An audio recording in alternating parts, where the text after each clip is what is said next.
what's getting me through this week at work. What does this mean? Get Considering the more doctor forgot to tell punctual? me that she's taking call for 2 other surgeons. So suddenly I had patients calling from 2 other offices. And I was like, hey, did you maybe forget to tell me that you're on call for 2 other surgeons? She's like, oh, did I? I'm like, you did. She's Oopsie. like, my dad. Like, okay.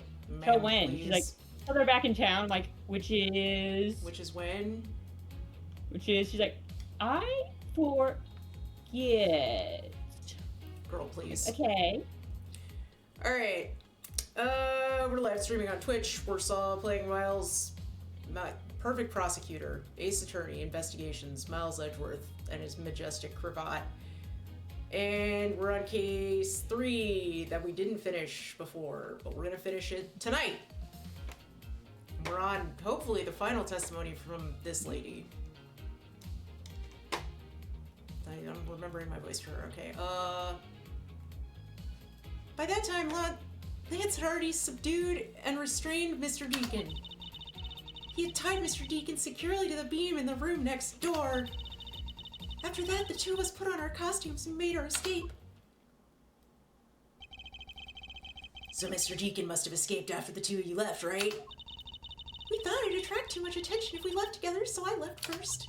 We planned to meet up again at the stage at the stadium. But then, as I was walking through the park, I got a call from Lance on my cell phone. Oliver managed to escape. It looked like he was waiting until I was alone. He also stole the gun from me at that time. And then the murder happened. Mr. Deacon must have overheard their plan to meet up at the stage. Why are you on their side, dude? You're so cool and edgy. And he's like, yes, these are the people I want to be on the side of.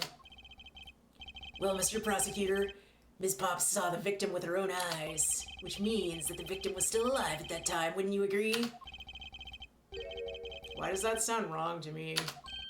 There must be something amiss about this account. Let's see what happens when I examine it in more detail. Stunning. Let's go. I came back to the hideout long after the other two. When exactly did you arrive back at the hideout? It was after we had picked up the ransom money. And where were you up until the time you returned? I was scouting the park out and making preparations for our escape. Oh, hang on. I should check and make sure that my mouse is not visible. Okay, it's not good. Good. I walked around in the various areas, looking for the best fruit. Ah, so each of them had their own roles to play. After I was done, I went back to the hideout. By that time, Lance had already subdued and restrained Mr. Deacon.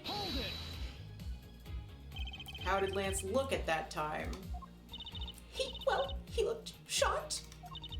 He also looked a little down when I saw that sadness. Thank you, that's enough for now.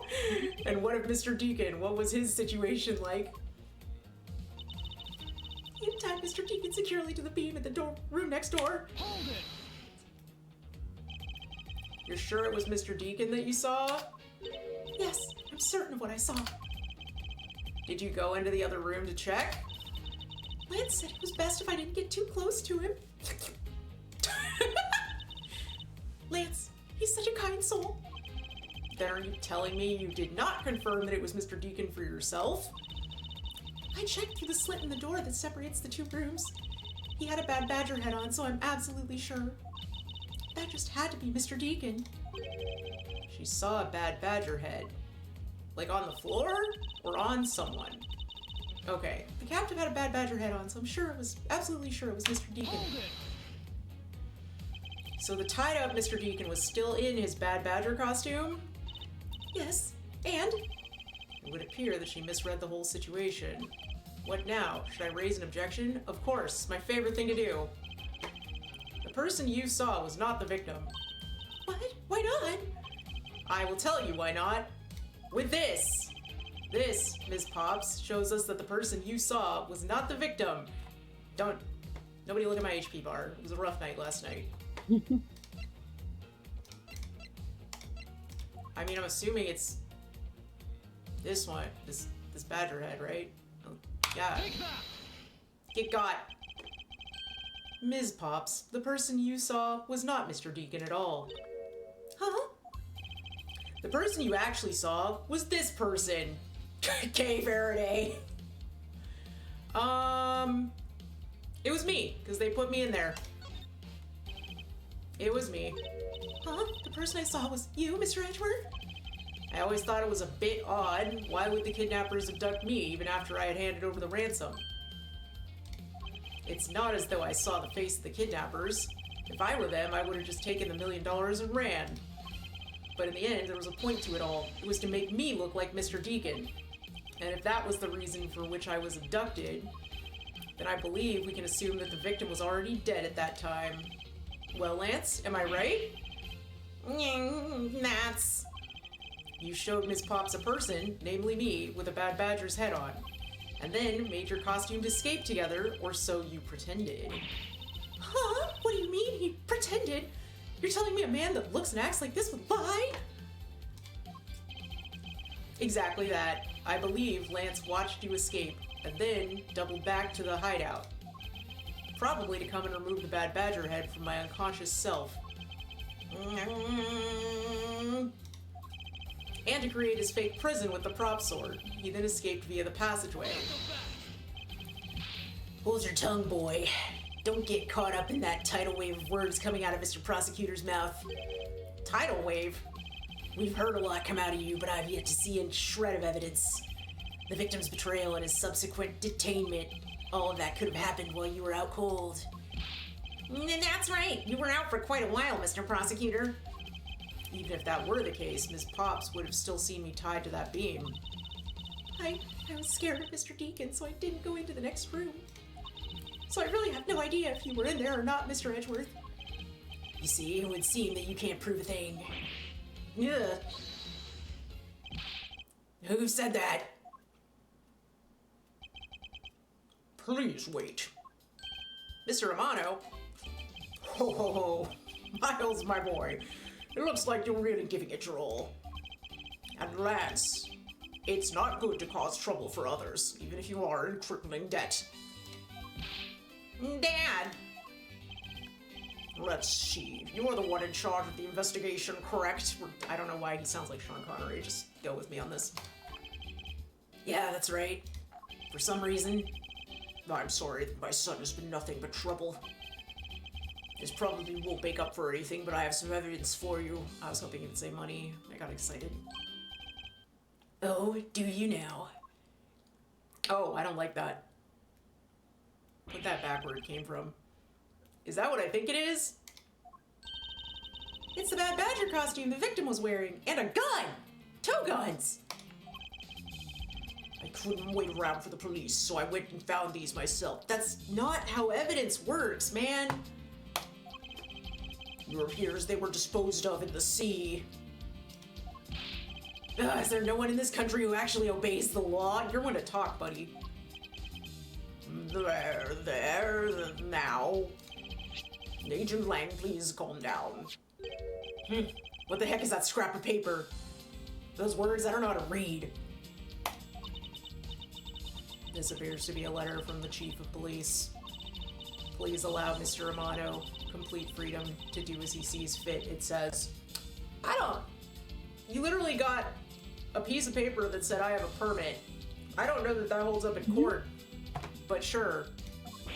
What? The Chief of Police? What the? Just who does he think he is? Wild guess. The Chief of Police. The person who wields the highest authority in this area. There now. I'm so rich. There's no need to be so upset. I'm not a cop from this land, so I'm not bound by the laws of your country. That's super not how that works. Now. This wasn't meant to strong-arm you into anything, it's just a request. I'm only asking that you please respect the laws of the land. I can't really say no to that. However, returning to the topic at hand, weren't you just ready to, like, break everything? You just said, I'm not beholden to your laws, and then an old man was like, calm down, and you were like, you right. Doesn't matter who found the evidence, its value remains unchanged. Alright, now let's take a look at this new evidence. I've already got the results back. I had a special forensics research lab that I'm on good terms with conduct the test. Hey, does a 19-year-old named Emma Skye work there? They verified that the blood on this costume belonged to Oliver. As for the gun, the only fingerprints they could find were yours, Lauren. What? You disappoint me, Miles. I can't believe that you would cause my son such stress and heartache. We're gonna trust his evidence when it's his son? Like, hold on a second. No, we do. Why would we let him do this? I have a lot of questions about the chain of evidence, and like, you can't just let people get their grubby little hands all over it.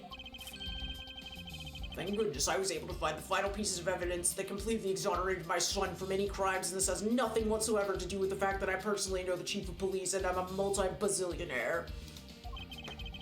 With this, you'll have no reason left to push my poor boy around. That's it? These are the case-making pieces of evidence? I'll be the judge of that. I won't rest until I've inspected every suspicious nook and cranny. These sidewalk tiles fascinate me. Gun! Could this gun be the actual murder weapon? Boots? Sleeves? Gun! Hole! This bullet hole. It looks kind of burnt around the edges. Wait, those burn marks were left by the gunpowder. This is a most important fact. Why is that? Because it is proof that the victim was shot at point-blank range. Got it. Cool. Nice. Love that. Second gun? No. Knife? What's this? It looks like there's something inside the costume head. Hey, they sparkle! I bet they're really valuable! Sorry, but they're just pieces of a mirror. But why are they in here? Can't believe that mirror circled its way back to the evidence locker. Well, are these not the most definitive pieces of evidence you've ever seen? Thank you, Dad. This should be enough to convince even Mr. Edgeworth over there. Girl, what? You've given me nothing.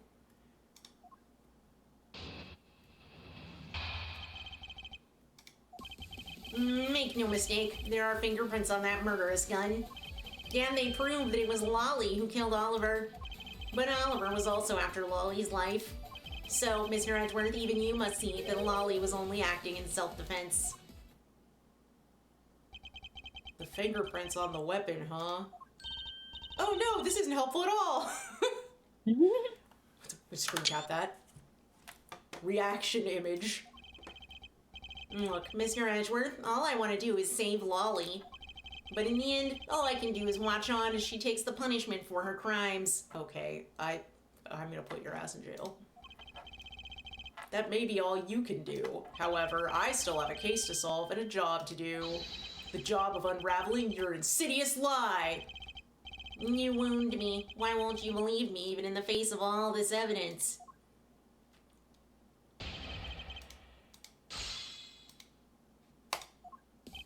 Alright, make no mistake, there are fingerprints on that murderous gun. Those fingerprints, are you sure they belong to Ms. Pops? There's no mistake about it. Through my connections, I have the best forensics techniques money can buy performed. I find that to be a bit peculiar. What? Are you trying to pick an argument with me? What should I do? Should I raise an objection? Of course, I live for that. Frankly, I don't believe that Ms. Pop's prints should be on that gun to begin with. And the reason why Ms. Pop's prints should not be on the gun is because of this. Yes, hold on.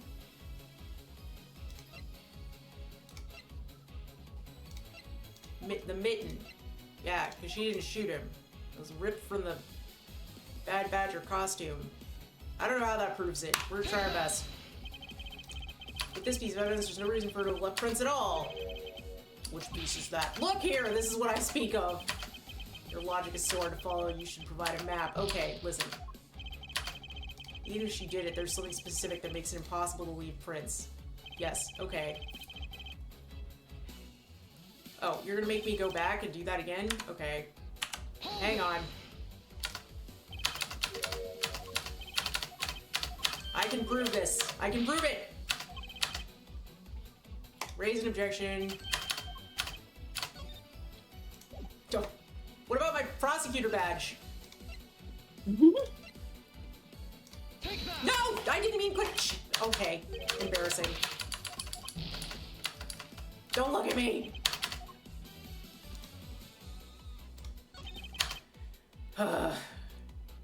Okay, let's just finish it. Maybe there is something. They prove it was Lolly. You sure are calling for someone who's accusing his own girlfriend of murder. You have it all wrong. Allowing her to pay the price is a form of love. Oh, I hate him. She says that she also wants to pay back her debt to society, but Oliver was also after Lolly's life. And why do you believe that the victim was set on taking Miss Pop's life? I suppose it's because he wanted to silence her. To keep her quiet because she knows the truth behind the kidnapping. In that case, why didn't he target you as well? And that's because he knew that if he killed me, he wouldn't be able to control my father. Oh, right you are. Even if it cost me millions, I would have had the killer found. I believe he didn't kill you for an entirely different reason. However, I digress. Look, more than why he didn't kill me, I'm worried about what'll happen to Lolly. So, Mr. Edgeworth, even you must see that Lolly was only acting in self-defense. Justified self-defense? I suppose that's a possibility, given the circumstances. Really? Oh, thank goodness. However, self-defense was not necessary in this case. What do you mean? Miss Pops is innocent. She didn't do anything, so why would she need to defend herself from nothing? You still don't believe a word I say, do you? His entire argument hinges on the fact that her fingerprints are on the gun. However, the truth does not lie there. It lies in whatever he is hiding from me, but not for long. Because... Just skip through this, and then we're gonna find this evidence. I know what it is. Object. Okay.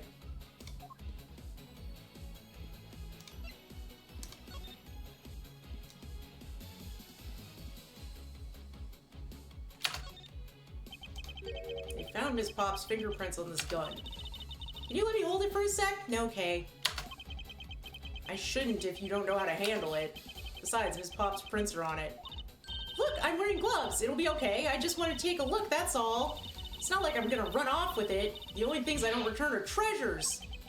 Stealing either one would land you in jail, you know. Because this is evidence. Looks shockingly similar to that gun we found on Not Jim. Hang on, I'm gonna investigate. Alright. Yes. It's giving... gun. Used to kill Deacon. Is it related to it being stolen from the guard? These were found inside the Deacon victim's costume. Why were they there in the first place? Maybe it's the glass, because that's connected to the mirror. The body was moved from somewhere.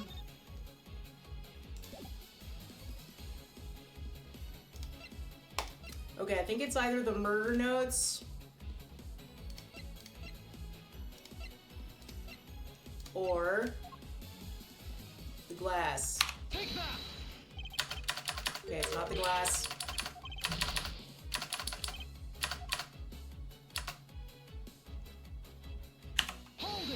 Oh, I didn't. Oh, God. I am not in top form tonight.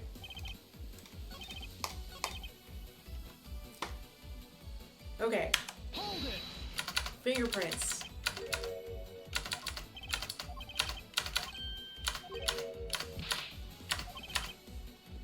Let's get his ass, Edgy. It's because I'm a prosecutor! And I said so! Free her!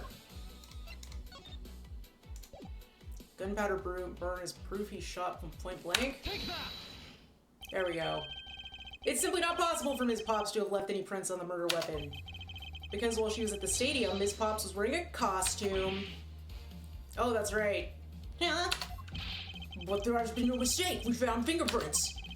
Well, Miss Pops, do you remember touching the gun at all, at any time? Yes, as a matter of fact, I did hold it for a bit back in the hideout. I handed it off to Mr. Deacon when he and Lance left for the haunted house. To retrieve the ransom money, I suppose. And there you have it. That is when Miss Pop's prints found their way onto the gun. Do you understand now, Mr. Romano? The fingerprints do nothing to prove that Miss Pops is the murderer. But you still don't have anything to prove that she isn't the killer, right? You seem very adamant about insisting that your girlfriend is a cold-blooded killer. Oh, Lance. What? No way! I'm incredibly worried about her. But that doesn't change the fact that you don't have any evidence, right? That's where you're wrong. I have the evidence. What? How? The story that Ms. Pops killed the victim at the stage in the stadium, the whole affair is simply not true because that was not the real crime scene but a setup. This proves that the real murder was not committed at the stadium at all.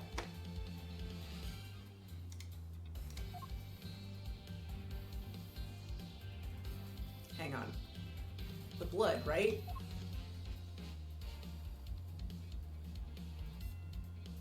Probably the glass. This is the victim's costume. This is where the glass. I want the glass to be relevant. Okay, it's not that. Mr. Prosecutor, I'd have to rate that paste blood a 0 out of 10. 0? It's at least a 6.8! Wally's gonna wind up getting arrested. I must remain calm and think clearly. The murder didn't happen at the stadium. The scenario where the victim was up on the stage and Miss Pops was down below. There must be something that invalidates it. Good lord, man. I don't know. The gun, the missing model gun, maybe? Take that! I also just want to reset my health. Okay. Look, we all know you're just chasing your delusions, so let's stop wasting time, all right? You want to suspect me, Mr. Edgeworth, but you haven't got a single shred of evidence. Yeah. Now. I say we let the courts resolve the rest. And then Lolly went to jail, and her father never went redeemed. A few days later, Lance was acquitted of all charges due to a lack of evidence. Thus, the truth was lost for all eternity. The end. Lexi was banned from mystery games. Alright. The murder didn't happen at the stadium. Something that invalidates it.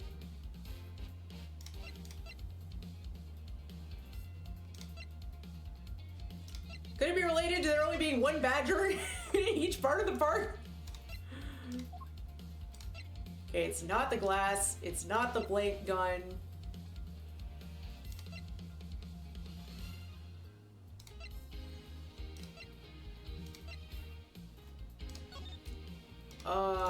Wasn't it the... I know we used the Badger Mobile before, because it doesn't have mud on the tires, but that's not it. Okay. I'm sure this is way simpler than I'm making it.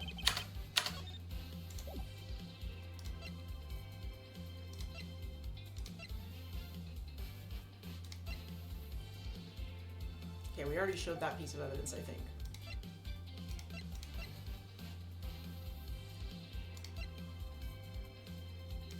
I mean, what about the actual gun, dude?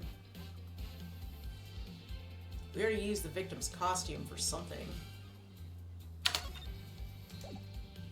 Take that! Let us take another good look at the costume the victim was wearing. Then I believe you'll see why I insist he was not shot at the stadium. This is the part of the costume that proves it. The point-blank part, right? Obviously. The burn around this bullet hole was made when the victim was shot at point-blank range. Ah, so then you mean the murder Ms. Oldbag saw at the stadium really was... Yes, she saw two people, but they were separated by a distance. If the victim was indeed shot from below the stage, there shouldn't be a gunpowder burn. Yeah. Heh, look at you, Mr. Smarty Pants Prosecutor. Since you seem to know all the answers, why not tell us where the real crime scene is, then? Alright, stop asking hard questions, Scott. Lance set me up to look like Mr. Deacon back at the hideout. If that's the case, then the murder must have happened prior to that. And the location where Lance and the victim were at just before I was imprisoned was... the haunted house. Yeah. I've got it. I know the real scene of the murder. The real location in which Mr. Deacon was killed is here. Hiya! I think it's not unreasonable to assume the murder took place in the haunted house.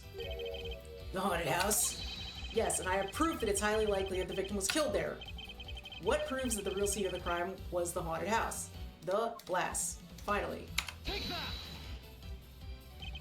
These were inside the costume the victim was wearing. They're fragments of a mirror. A mirror? What does that have to do with anything? I'd look in one of those an hour a day to style my hair, but it seems irrelevant. Indeed. You don't exactly expect to find pieces of a mirror inside a costume. Yeah, that's actually pretty dangerous. However, there is one place I can think of where there is a plethora of mirror fragments. The mirror store? And that is the haunted house. Yeah, actually, we didn't discuss that, but this theme park should be shut down because not only do they have a whole show with a guy running the streets firing blanks out of a gun, like an actual gun, but they also were like, and for our haunted house, it'll really add to the ambiance if we leave shards of broken mirror all over the floor. That won't be a liability. I wanna take this place to court. I know we're doing crime law, but I think we could do liability law. Lance Amato, I propose that you kill Mr. Deacon with a revolver in the haunted house. Ha, that's a Clue reference. I got that. After that, you stole the Blue Badgermobile to move his body to the Wild Wild West area. The timing of when the Blue Badgermobile was stolen confirms this as fact. Miles, my boy, say no more. I'm sorry, Mr. Romano, but I cannot do that. I am a prosecuting attorney and I physically cannot stop yapping. Be quiet. Yes, please do something. Stop that boy from speaking any more nonsense. Ernest Amano, correct? I meant you. Now be quiet, Gramps. Yeah! Get his ass! How dare you? I don't need words. The only thing I require is evidence. Decisive evidence. That's crazy from a man who we met and within 5 seconds was saying to just arrest everyone on sight and prove they're related to the crime later. And to call these mirror bits decisive is a bit too presumptuous, Mr. Prosecutor. What? Sheena, wasn't there a mirror in the kidnapper's hideout? Yes, there was a mirror there. A mirror that's for the haunted house. You see, isn't it possible the fragments got into the costume there? But Agent Lang, there were no fragments on the floor, so the probability is very low. Probability? Don't try to confuse me with long words. Langzy says, on Truth's path, the word probability does not exist, buddy. My guy. The only thing that does is definitive proof. The question, Mr. Prosecutor, is do you have the definitive proof you need?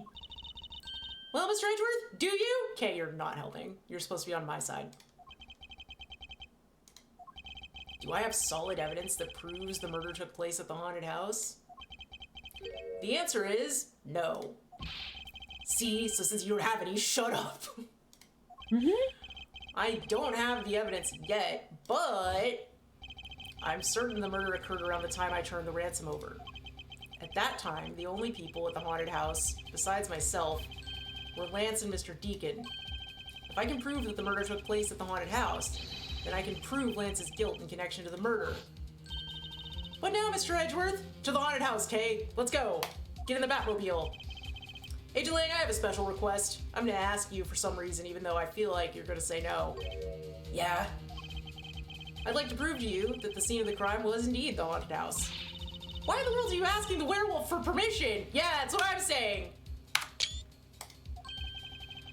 Because I don't really have a choice if I want to find the truth. Alright, permission granted, but you're not to touch a single thing, got it? Kel, I won't. I'll have Kay touch everything. That won't be a problem. All that's important to me is that the truth be brought to light. It doesn't matter by who or how it's done, as long as it is. Teh. Sheena! I'm here. Put in the paperwork for the authorization immediately. Understood. I'll go get the Gatewater Group's approval. What, do we need approval for any of this? What do you mean? We've just been running around all day. Hold it! Said someone. Who was that? For now. Let's hold on for a second. There's no need to obtain approval. Mr. Amano? Agent Lang, if you would please take a look at this. What is this? Sheena! You know I can't read. It's the deed to the haunted house. That's not how you don't. It's part of the park. It's not a separate house. That's not how that works. The deed? Read it out loud. Gateway Landing hereby bequeaths the property known as the haunted house to Mr. Amano for the lump sum of $1 million paid in full in cash earlier, in exchange for his son. What? As you can see, I am now the legal owner of the haunted house. Are you kidding? When did you? I ran into the owner of the park earlier. We made the deal almost immediately. That's not how. All right. How quickly things move when you can prepare $1 million in the blink of an eye. That $1 million you paid. Don't tell me it was. No, that's right. It was Monopoly money. This disgusting suitcase belongs to you, doesn't it? I don't have any more use for it, so you may have it back now. No! You can keep it, please. You use the ransom money? My Lance is a good boy. He even apologized for the kidnapping a bit earlier. Like, God, you just can't. He said he was sorry. So I do believe that I will forgive him. After all, he did return the ransom money. That's the way things are, so if you would please discuss things with me from now on. Discuss? What is there to discuss? Why, permission to enter the haunted house, of course. While we were busy listening to Lance's story, Mr. Amano was out there preempting us. Permission to search the haunted house is denied. End of discussion. Agent Lang, I want you to arrest that girl. Miles, you should hurry on home now, my boy, before I really lose my temper. Nah, Mr. Amano definitely has the deck stacked in his favor here. What should I do? If I leave it like this, the truth will be lost forever. I think that we should let Kay at his kneecaps and then see what he has to say.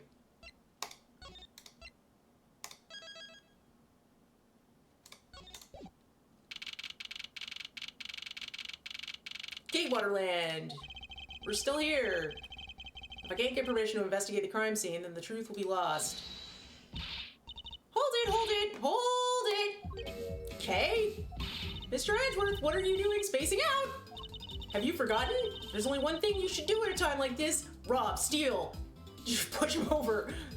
Create chaos. Let's go! And what is that? When the people are to bind, the hero of justice appears to save the day. Look, you just leave it to me. For I am Kay Faraday, the second of the great Yatagarasu. But I thought you were a thief, not a hero. The Yatagarasu is noble and is always a thief of justice. That, of course. Shoot, dog. You right. If we have enough information, I could recreate inside the haunted house with this. That's why we needed to be in the arena before. I won't question it. I will not question Kay's all-powerful Razor flip phone. Plus, if we then factor in everyone's testimony, you can recreate exactly what happened when I dropped off the ransom money. Again, not sure this will hold up in court, but I'll go on this journey with you. We may be able to figure out some new information through this. It's worth a try. Agent Lang? So you want to use your little toy? Be my guest. Okay, hang on. You're all about to witness the true power of a real modern-day Robin Hood. Detective Gumshoe! Is there a copy of the haunted house's blueprint among the police's reference documents? Yes, sir. We got it just in case we needed it for the kidnapping case. All right, I'll input the haunted house data then.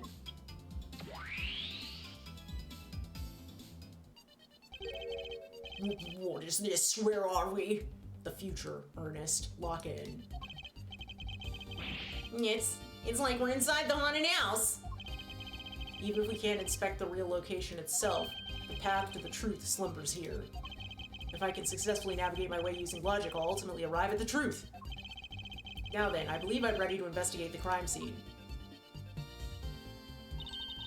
Okay, what should I recreate first? You haven't figured it out yet? Maybe I have, maybe I haven't. But I'm going to make you do all the hard work, because you're a professional prosecutor, and I'm 17. Very well, I'd like to inspect the moment in which I was ambushed by my abductor. The two of them were definitely in this place at that time. If I can verify that, it might provide me with a new lead. I'd just come out into the hallway after leaving the money inside the dining room. At that time, I saw a badger slumped over on the floor at the end of the hall. What was a badger doing all the way down there? Laying in wait, Kay. I also thought it was strange. However, I thought that maybe it was simply a mannequin that was set there for atmosphere. Do you know which badger it was? No, it was too dark to tell. All I saw was its silhouette. Also, I didn't know there were different badgers until I met you and you handed me a pamphlet about it, so... in that case, I guess I'll just program a badger silhouette in for now. Okay, programming complete! Or I guess I got the pamphlet right before that, but I had other things on my mind, like the kidnapping. Behold, badger silhouette. Then I started walking towards the exit. And that's when you were struck from behind, right? Yes. But that's odd. The hallway is a dead end. Where did your assailant come from? There's only one location I can think of. I believe my assailant was laying in wait here. Obviously. Take that! That doll I saw wasn't really a doll. It was in fact a costumed kidnapper. Oh, so he used the costume as the perfect camouflage to blend in with the rest of the house. Precisely. He waited until I had made the drop-off and was about to leave. Then, just as he saw me take a step toward the exit, he stood and launched his attack. I can think of no better hiding place than this. Hey, not bad! I'm beginning to think I should steal this tactic for myself. Just don't use it to do anything criminal, okay? Don't know what else you would use it for, but don't do that. Well, Lance? What are you asking me for? As one of the kidnappers, I figured I should give you the chance to confess first. I was one of the kidnappers, but I don't know anything. I did come up to the haunted house, but I never set foot inside. And I left Oliver in charge of picking up the ransom money. He didn't set foot inside? Is he telling the truth, or is this another lie? Alright, then you're claiming that it was Mr. Deacon who assaulted me? Yes, I'm sure it was him. Okay, inputting the new info now. Mr. Deacon was the Bad Badger, right? Since the Bad Badger has a gun attached to its right hand, I'll have to change it so the weapon is in its left hand. You don't, because we found the Bad Badger costume and the gun was gone. Now to verify the facts of this recreation. Alright, everyone, shut up! I'm going on a journey. We're gonna start down here. I remember glancing over and seeing this figure sitting here as I left the dining room. So I guess I got it spot on when I put it here in my recreation. I didn't take a good look, but I'm sure there was a badger here. Me! When you take a look around, it almost feels more like a house of mirrors. Indeed, who's ever heard of this many mirrors inside of a haunted house before? Well, at least we know this is the real crime scene thanks to these mirror shards. Hey, wait, these shards, there's something different about them. Oh? The ones we found earlier are thicker than the shards from these mirrors on this wall. And look, there's some sort of design on the back, too. The pieces from that costume are certainly different from the other mirrors. What does this mean? Could it be that our pieces are not pieces of these mirrors? Okay. Weird lamp. Thoughts on the window? No? Okay, good. Glad we could have this chat. I imagine this is how he snuck up on you. That gadget of yours can even replicate people's movements? Well, it's used to plan heists, so of course it's gotta be able to simulate the police. It's definitely very well made. Perhaps too well made. Maybe I should confiscate it after the investigation. Tell her parents something. Pieces of a set of armor are in a pile here. Why do you think they almost always have sets of armor inside haunted houses? I suppose this sort of interior design is meant to bring out a sense of the abnormal scene. Why do all your explanations have to be so hard to understand, Mr. Edgeworth? Now try explaining it again, but this time so that even a thief like me can get it. That may prove to be a most difficult task, especially since the only other teenager that I know is a forensic scientist studying in Europe and a professional prosecutor somehow. So I don't know what to do with a normal 17-year-old. Didn't get trained in that. Oh. PRD. Same as the other mirrors. Okay.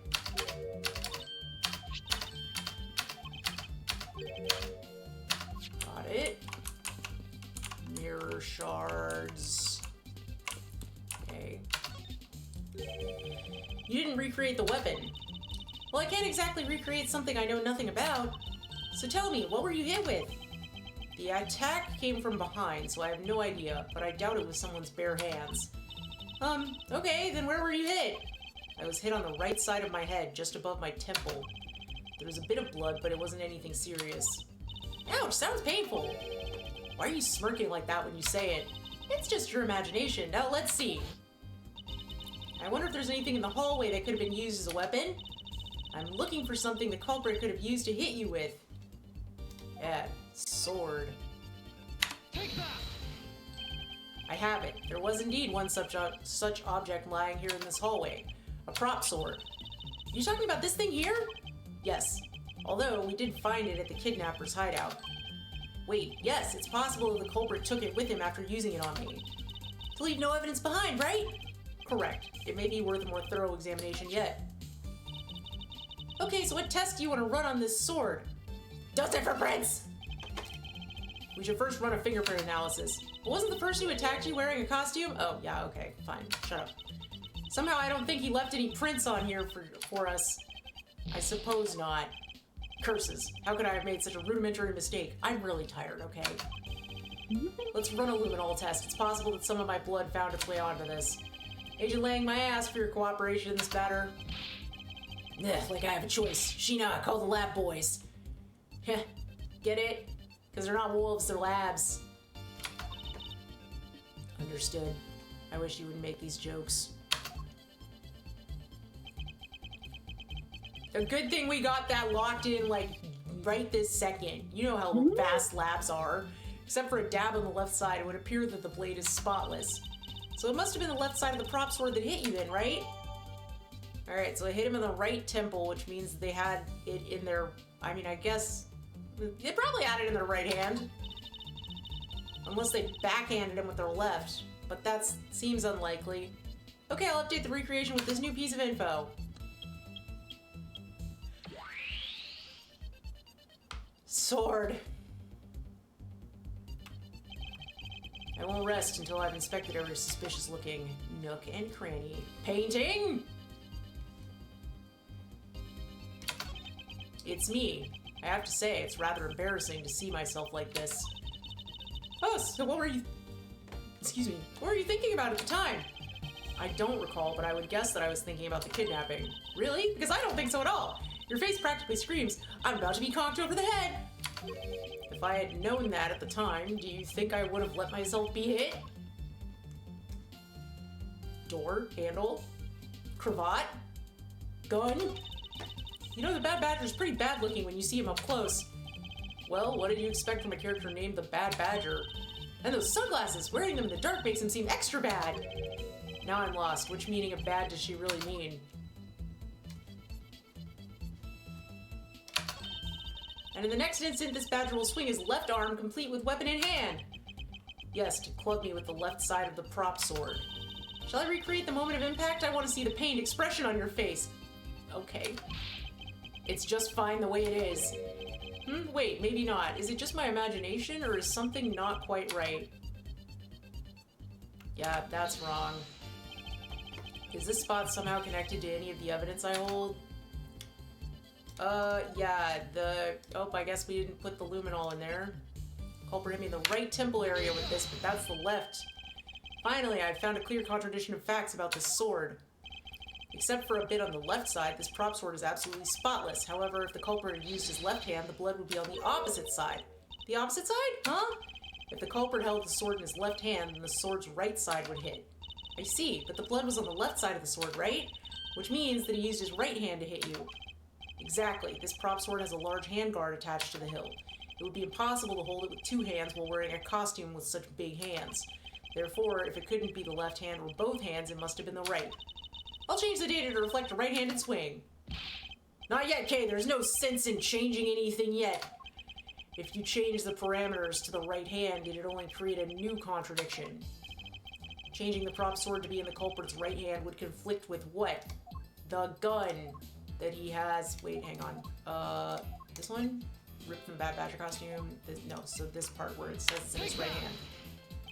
The Bad Badger already holds a gun in his right hand, so he can't hold a sword in addition. Hey, that's right, then what now? If it wasn't in his left or his right hand, it means that the one who struck me could not have been the Bad Badger. Are you paying attention, Lance? Yeah.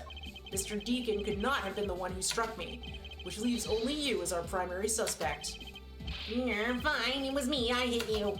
It appears that you lied to me yet again, but see how quickly they catch up to you, Lance. Wait, isn't Lance left-handed? Nah, yes, but that's what makes this deception all the more interesting.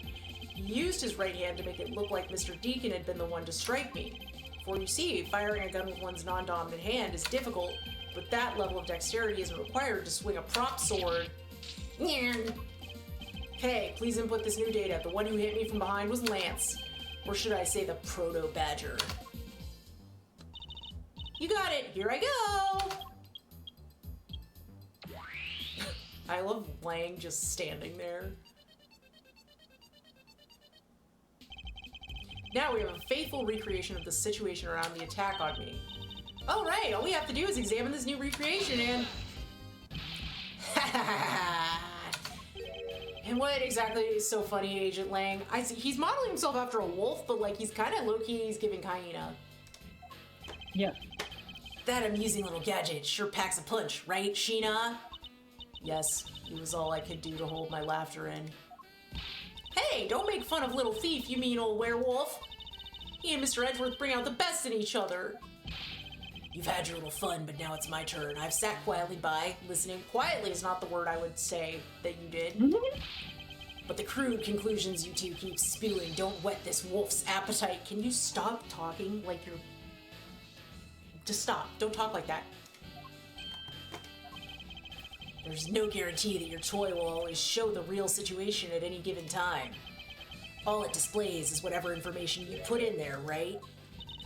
Well, when you put it that way, your suppositions are wrong. It's not your fault, so I'm gonna let you in on this. There is a trick to this haunted house. And what may that be exactly? A trick beyond what your tiny imaginations can produce. Sheena! Here you are. Now then, what you missed, girlie, is written right here in this pamphlet. The 7 Wonders of the Haunted House, the Disappearing Badger? What is this? I'd say that someone around here is fond of theatrics. And as you can see, they set a doll down at the end of this hallway for that purpose. Basically, the blue badger you saw was just a stupid doll. How can this be? Guess that throws your whole theory about it being your attacker right out the window. Connected. But that can't be right. Maybe the culprit hid the doll somewhere. And then he laid down and pretended to be it instead. If the criminal couldn't even hide himself in the hallway, how could he hide a giant doll? Do you get it now thanks to your presumptions? Your logic started off weak and led you to the completely wrong conclusion. Knay! Now get off your high horse. Mr. Edgeworth? Okay, I wonder if you could please input the new information for me. You don't know when to quit, do you? I can't quit, not until I can declare that I've found the truth. Agent Lang, for the additional information, you have my thanks. There you go again. Well, see if I care. Okay, I'm updating the recreation now. Obviously, there's some kind of mirror trick at the end of the hall. Or like a fake wall or something, I don't know. I don't know how they do disappearing tricks. That looks really weird. Look at how it changes from the blue badger into the proto-badger all of a sudden. If the slumped-over badger was just a doll, where was my attacker hiding? Well, that's what we're gonna find out, right? So come on, Mr. Edgeworth, let's go! Yes, let's. This recreation can't be right, which means there must be a contradiction somewhere. You know how I feel about contradictions. Gumshoe, how you holding up, Pookie? I can't believe what I'm seeing, sir. The space that I'm standing in, it's like out of some crazy dream. Except that this isn't a dream. This is something Kay's gadget. No, wait, this is exactly like a dream, sir. I've never been so impressed. It's a miracle. Someone sure is easily impressed. Gee, I'm so glad you like it. Oh, so this is a product of your gadget? Now I wish I had one too. Well, once this is over, I'll let you play with it for a bit if you want. You do that for me, pal? Thanks. All right, let's wrap this case up already. It's times like these that I wonder if they understand the seriousness of the situation. Thought you guys hated each other. Thanks for letting us use, Little Thief. Lazy says, reject not those who seek the truth. So keep in mind that I'm not doing it for you, I'm doing this for the truth. Don't worry, I understand. We may have different methods, but our wish is the same. Sheena, anything to say? So have you noticed anything worthwhile? I have no obligation to talk with you. Well, I'm fine with just Little Thief in solving this case. That toy, it's very well made. Haha, that's because it's the heart of the noble thief Yatagarasu. Okay, that may not be something you want to advertise to everyone. So, Sheena, what exactly is the source of this extra-dimensional-like space? I believe this is nothing more than a projection from that girl's toy. So it's all an illusion, right? Yes. Hey, don't treat this like some sort of silly light show. I kind of love Sheena. Look, it's me. It's a replica of myself. You were totally oblivious to what was behind you, huh? Yes, I suppose I am also to blame for what happened to me. It was incredibly dark, which was all the more reason I should have been more alert. We're not gonna victim blame the man who got biffed in the head by kidnappers. I vow to never be caught by surprise again. Alright, good luck with that. It's the proto-badger who struck me. I suppose I should really say that it is Lance. Oh, are you gonna get him back? I need not resort to violence when the lawsuit I plan to bring to court will suffice. Really? Because I would totally have decked him right back. If someone steals from me, I steal something from them. If I get hit, I hit them back. If I get paid, I return the money. That's the secret to how a great thief works. Her third statement doesn't seem to be of much benefit to her survival. Hey, was there an interview process? Was the previous one your dad? Like, who gave you this job? You can lie all you want, but it will be all for naught, Lance. As soon as I expose the truth, you will be placed under arrest. How can you do this after all that my dad has done for you? What your father has done for me is unrelated to the charges you face now. Unbelievable. You know, you sound kind of like a bully right now, Mr. Edgeworth. If I'm not serious about this, he will never understand the true gravity of his crimes. I will not allow him to remain a child forever. Haha, now you sound like a dad. I don't think that he's a child. I think he's a privileged rich boy. Hey. Miles, my boy, what is the meaning of all this? Do you plan to pay me back for all I've done for you with the conviction of my son? I have not forgotten my debt to you. However, your son's crimes are a separate matter. Further, I can't ignore the truth when it's right before me. Gnarr! You will regret this, I promise you that. No matter the outcome, I never regret the choices I make. Ms. Pops, by my hand, I will prove your innocence in the murder of Mr. Deacon. Therefore, please don't fret. It will soon be over. Do you not trust me? That is... Your face is all beet red, Miss Pops. No, I can't. I have Lance. Molly, don't tell me that you like that guy more than me. That's... why am I so pathetic? I'm so easily swayed by even a single glance. What exactly is she going on about? I think you have another guilty person on your hands, Mr. Edgeworth. Kay, come over here. I need to talk to you. Yes? What do you notice? Kay, how is, Little Thief? Totally fine at recreating the crime scene. All that's left is more info. But you know, I can't believe I'm replicating a haunted house. And that we're talking about the fate of $1 million. Pretty exciting stuff. I can't say I understand what is so exciting about recreating a crime scene. In any case, I believe that it's very probable that the murder occurred at this place. And if I can prove that, then we will finally arrive at the truth. Yeah, so what are you waiting for? Let's get investigating. I've been investigating. I'm doing my best. Alright, you.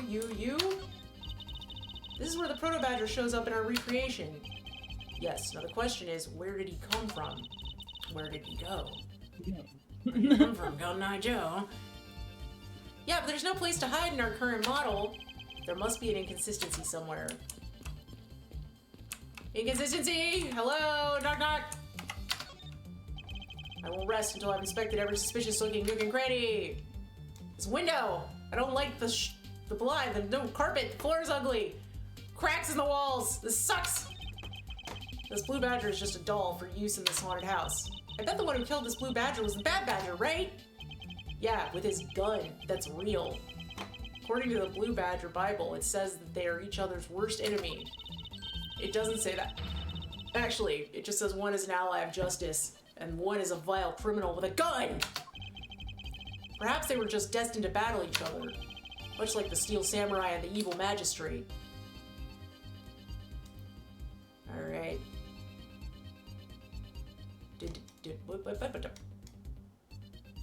Produce. Is this spot somehow connected to any of the evidence I hold? I know we talked about swapping out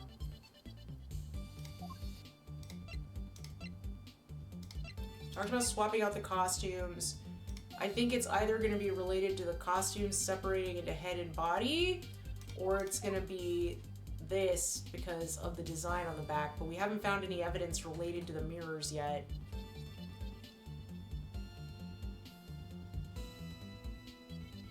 Let's try it. This is in complete contradiction to this piece of evidence. Well, maybe it's not in complete contradiction. Holy Mr. Edgeworth, which is it? Is it a contradiction or not? Sorry, I don't quite know. Okay. Maybe it's just a trick of the eye. No, that can't be it. Okay, I think it's... Let's try the head then, because I think that might be it. This is the... Hang on. What's their outfits? Blue Badger, Proto Badger, Bad Badger. That is the Blue Badger then. Oh, but an extra costume was missing. Did we talk about that? Maybe it's this. I don't know. I'm really not on my game.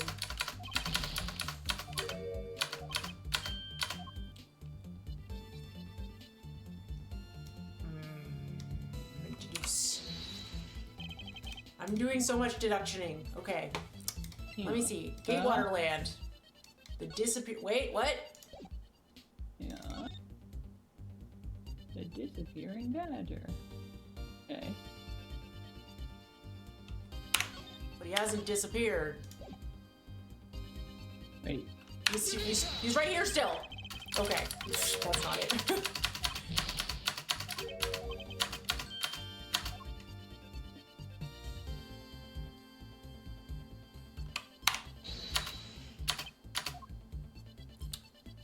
Let's see. Costumes separate into head and body.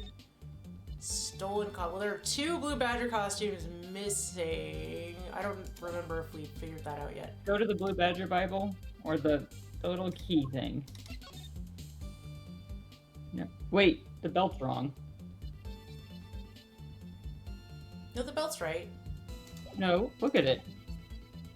Oh, you're right.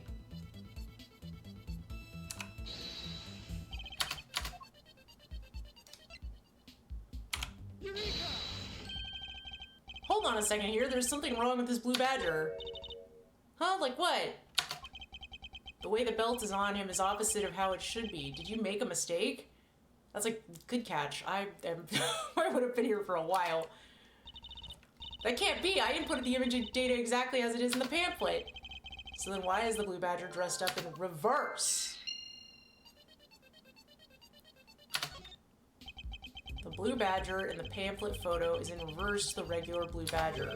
But why? There must be some sort of explanation. Because of a mirror, maybe. Yeah. Okay, I guess we're done here. Great, good, nice talking to you. You suspicious. You suspicious. You suspicious. Oh, I bet. Okay, hang on. Let me go to my queue. Yes. There we go. Bingo, bango, la, rubba, ding dong. Excellent. There's only one option. I love when there's only one option.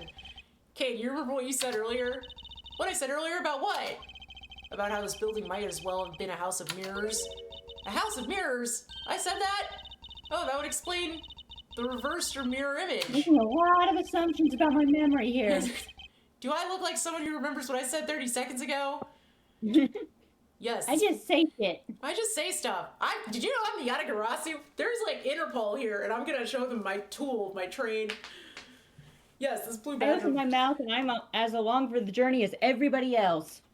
This blue badger might be nothing more than the reflected image of a real one. It was the blue That's badger a you weird way saw to phrase that. just a reflection? When I looked down this hall, I thought it was perfectly straight. However, if there was a mirror, oh, then it would actually If form an there's L like shape, drawing all right? this on the wall. Precisely, I was deceived. The hallway was almost pitch black, and there was a beam in the way that obstructed my view of the other hallway. Wait, but why build this Really, place like I that? should have left immediately. It sounds pretty Jenny. pointless to me. Okay, this house is just another attraction at an amusement park. They created a mirror wall for a very specific purpose, one I can point out to you. This was the reason they Fun? built a Never. mirror wall. Don't be stupid. Oh, because of the disappearing... Yeah, because of this. Take that! As it's written in the pamphlet, the main draw of this attraction is the mystery of the disappearing badger. You mean they built the mirror for that trick alone? But you said you saw the badger, so it was definitely still there. That was true at the time. However, doing this allows someone to make the blue badger disappear in a flash. Move the mirror wall? That seems excessive.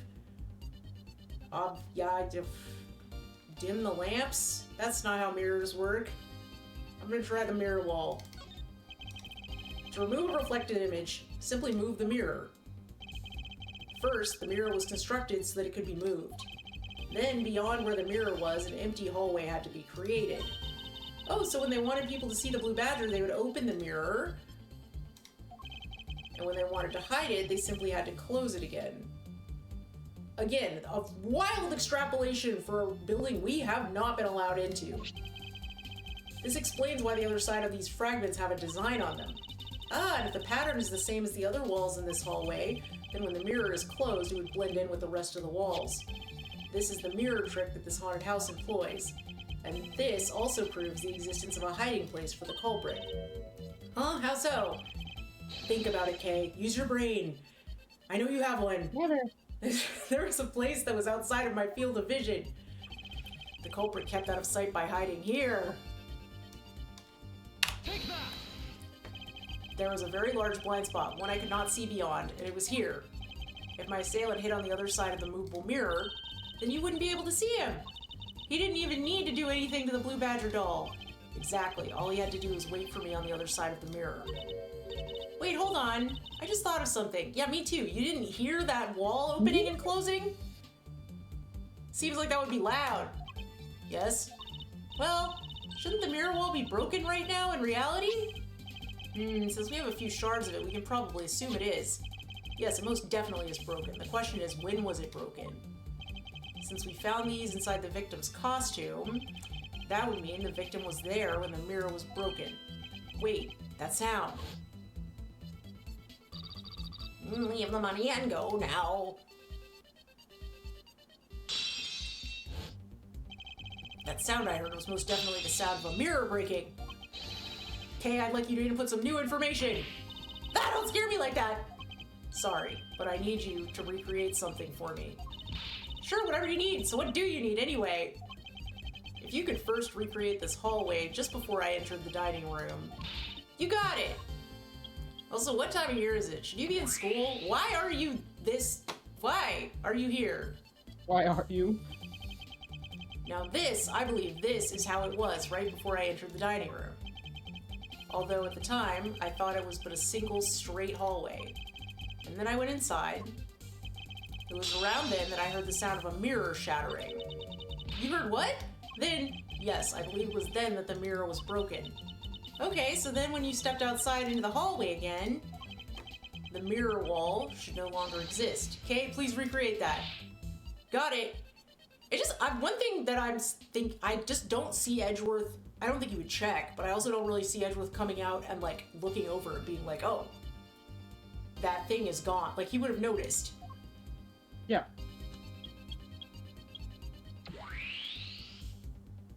Sorry, I don't see him not looking over and noticing it was gone. Wait, but with the mirror gone, the culprit lost his hiding spot. So where did he go in his Proto-Badger suit, Mr. Edgeworth? A quick question. That's not how mirror walls work. It's a wall, and one side has a mirror on it. You don't just break the entire thing. Huh, that's easy enough. With the mirror gone, he simply hid himself in the branch hallway. I think this about wraps it up.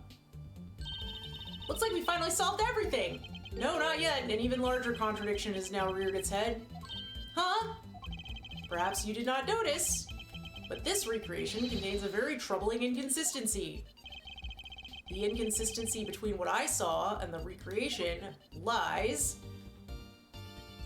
I forgot which B and A.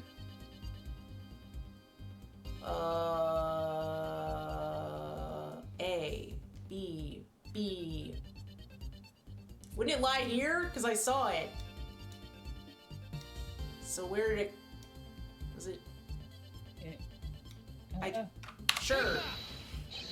Here. Huh? Are you sure that contradicts what you saw? No, listen. Something even I must look into a bit more.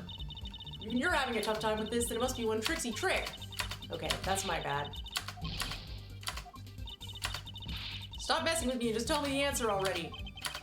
Thank goodness, it seems she failed to notice my slip-up.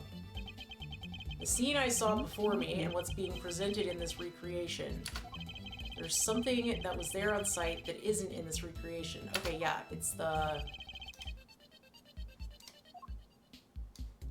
I don't remember which of this is which, but I'm gonna say it's this. Green for Proto-Badger. Okay, just kidding.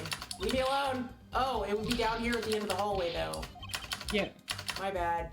Alright, don't talk to me. Here. Take that! Okay, take a good look at the end of the hall. Oh, there's no blue badger there. Exactly. The blue badger that I saw in reality is not here. This is the final point on this long chain of logic, the last remaining contradiction. That just means Lance wasn't hiding in the hall. He was standing, or sitting in the corner. He just sat down. Oh, that's right. We were outside this whole time. So let me get this straight. When you came out of the dining room, you saw a badger, right? And that is precisely where the final contradiction lies. Something that shouldn't exist was there before me. Who or what do you suppose it was?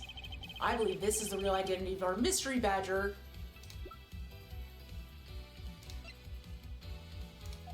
Oh, you don't want that. You want this.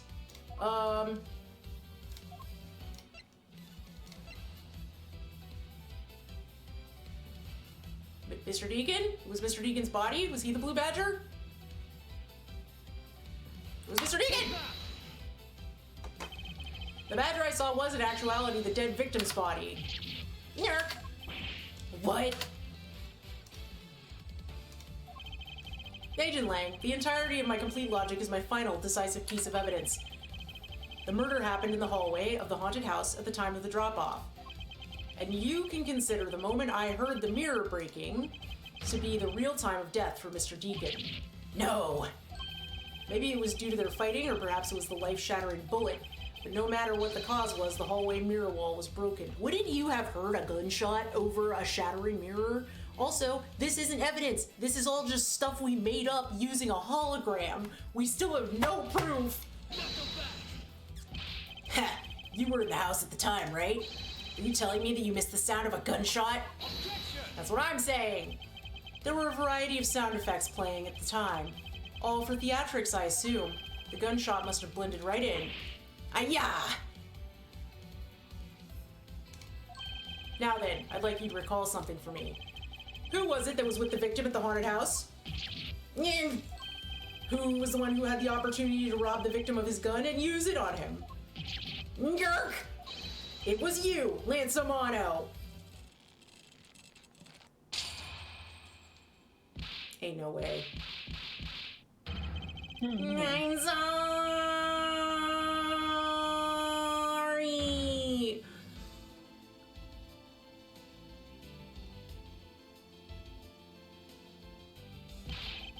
It's not like I had a choice. Oliver turned on me all of a sudden. He snapped and turned violent right after I hung up with you. He shoved me to the ground and straddled me. I fought back as hard as I could, grabbed his gun, and I shot him. The bullet must have went through his body and shattered the mirror. If I hadn't taken his gun and shot him first, I would have been the one you found. He's a hardened criminal and he escaped from jail. See, that's justified self-defense. My boy was only trying to protect himself. That remains to be seen and will have to be resolved in court. Agent Lang, I leave the rest to you. Get his ass. As if you were the one in charge around here. Guys, arrest these two and get them out of my sight. Wait, I have nothing to do with the murder. The only person you should be arresting is Lance. Dad? Oh, he died. Also, what do you mean you had nothing to do? You literally obstructed justice. Sorry, but you're not slipping away that easily, Mr. Ernest Amano. You tampered with the evidence so that you could cover for your son. What a great dad you are, willing to risk it all. Truly touching. Grr. By the way, do you know why I'm really here? From how I possibly know the answer to such an asinine question. You wound me. I came all this way from across the sea, just to see you, you know. You came to see me? What's that supposed to mean? I have a few things to ask you, Mr. Romano, about a case from 10 years ago. A case from 10 years ago? Oh, what's the name that you use here for that case? Gina! It's known as the KG-8 incident. The KG-8 incident? Oh, so you remember it? Good. Then you'll recall that the trigger in that case was the Amano Group scandal. Specifically, the charge of an internal smuggling ring. Smuggling, there's that word again. At the time, the person that was arrested as the ringleader was Mr. Amano's very own secretary, Mr. Colin Deveray. Father? Even though you pushed the crime onto your then secretary, Mr. Deveray. Mr. Deveray, I always suspected that you were involved with the smuggling ring, Mr. Amano. Mr. Deveray was arrested in place of you, which is why when he broke out, you hid him from the police, right? You hid him in exchange for his silence on your little dirty secret. Now. Please calm down. I honestly have no idea what you're talking about. Pretend to be ignorant all you want. We're taking you down to the precinct anyway for a nice long chat. Ain't no way a man this rich would say this stuff without a lawyer present. Hold it! What now? Who the heck was that? It was Gumshoe. Oh my god! I'll take him down to the precinct if you don't mind. And who the heck are you? I don't remember what voice I had for him, oh my god. I'm Jack. Hang on, I'm thinking. God, I want to give him a fuckboy voice, but like, that's kind of Lang's voice. He can be Southern too. He was deep Southern. I'm Jacques Portman, and I'm the prosecutor in charge of this case. Oh, Jacques, thank goodness you're here. Don't jerk me around. Don't say it like that. This is an Interpol case, so keep your paws off of my suspect. Sorry, but I can't comply. I've got the backing of the prosecutor's office. See, in this country, we prosecutors work with the police to bring cases to court. So if you could please cooperate with me here, that'd be great. Now, how about a handshake to seal the deal? Sorry, but I hate prosecutors, the whole lot of you. Weird. Okay, this must be before, because that's Jim. He's alive. What's the timeline in this game? Guys, arrest the two suspects. Sir! What is that noise? Oh, I almost forgot. Prosecutor Miles Edgeworth, is it? I'd like to thank you. Thank me? Yeah, for working so hard to fulfill my goal. Are you hitting on me? Hey, is that any way to thank someone? And what the heck is that supposed to mean? You were so relentless with Lance that you forced Ernest to tamper with the evidence. Thanks to that, I finally had a legitimate reason to arrest him. So how does it feel to bite the hand that feeds you? The hand that feeds me? I'm not sure I follow. It's no use pretending with me. You're the one, right? You're the corrupt prosecutor that's working for Mr. Amano in the smuggling ring, right? No. I would never do such a thing. What the heck? Our intel's never wrong. In your prosecutor's office, there's definitely someone working with the ring. Ah, so Agent Lang suspected my relation to Mr. Romano. That must be the real reason behind his antagonistic attitude. On top of that, your mentor was Manfred von Karma, right? There were non-stop rumors flying around about forged evidence with that guy. You're not twisting the truth behind those closed courtroom doors too, are you? The courtroom is a place where the truth is revealed. Well, don't worry, it's not only you, the whole lot of you can't be trusted. A prosecutor who never lost in 40 years, every defendant must be found guilty. Fueled by that kind of thinking, is it any wonder that courts produce nothing but falsities and lies? It would seem that his disdain extends beyond just me. Prosecutors, the courts, why is this man so angry with all of us? Rest assured, the next time we meet, I won't be so forgiving. So don't you forget it. Please wait. Agent Sheena. Why does Agent Lang hate all prosecutors so? Do you think I'm someone who would trauma share my boss and my bestie? I hate his habit of just shooting every suspect. Because I Turns will. out that's frowned upon. I will not hesitate to share his personal information with you. Lang is the head of the long-honored House of Lang in Zhongfa. The heads of all police-related divisions in that country were of Lang blood. Were? What do you mean by that? Aren't they still? They were revered, but that was long ago. They don't hold that sort of sway anymore. And it was all We because discovered of the the word courts. nepotism. This just sounds like feudal China. And then it became modern day, and they were like, shit, we can't just be in charge of the courts anymore. This sucks. Turns out you can't just have a family that you designate as, all right, your kids are always going to be in charge of the cops. Yeah. Doesn't matter if they're good at it. We're the They're cop in charge. family. And they were like, we should have a separate family in charge of the courts that does prosecution and defense. And they were like, how dare you? One little voice going, what if we sent people to, like, law school or something, and then, you know, they'd have to pass tests and shit? What And if- everyone's like, shut the fuck up! What if we had a job that was to see, like, get evidence and see if people actually were guilty? Or We could if have juries, maybe? a group of their peers that could, critically evaluate the Maybe we evidence could give them more than 3 days, too, to gather evidence. from a non-biased, point of view. That might be nice. Maybe instead of just you having, 100 guys that you train and arresting everybody on site, because you did say that was one of your family creed was just arrest people and figure it out later. Maybe someone at Arrest some them point all, was let like, God sort it out. maybe don't do that. Maybe there's an easier way and a better way that'll end up with less people in jail and falsely accused of crimes. And The so, current Lang walking up behind them with a knife going, how dare you? Long Shi says, get shanked. get shanked. It was all because The of the ancient courts. wisdom says, fuck you. How can that be? A prosecutor once withheld and tampered with the evidence one of the Lang detectives found. That evidence purity was tarnished and cost the Lang family its honor and trust. In what? And someone get freedom 1492? Yeah, someone probably went to prison. Are we worried about that? No? Just the Lang family's honor? Okay. One person lost one case and it ruined the legacy of his entire family. And you know what? Might even not have been the purity that was tarnished. Might literally have just been that they were like, hey, this evidence actually points out something different than you thought it did. It actually proves our client is guilty. And the Lang family was like, how dare Miscarriage you? of justice? Not a concern. Dishonor? Fucking the word. The worst! Dishonor! Still angry about it generations later. Not all prosecutors are like that. Also, that's not how being a lawyer works. I don't know, Edgeworth, given the sample size I've seen, Hey. yeah.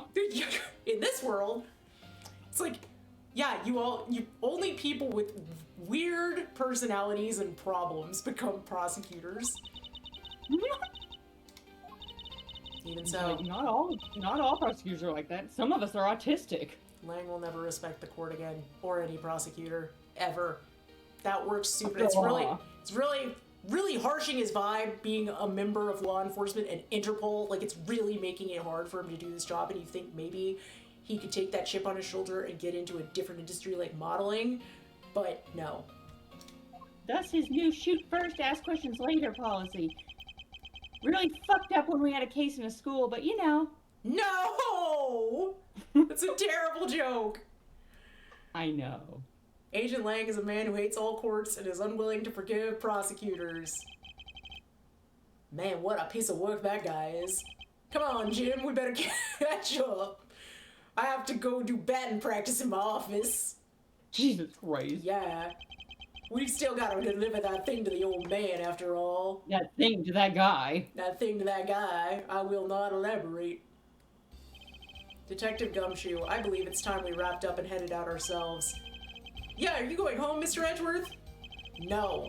I've done nothing but be entangled in one mess after another since my return. Okay, so this is taking place 3 days after. Jim Faith is supposed to be dead! That's Buddy Faith. He's supposed to be dead. That's right.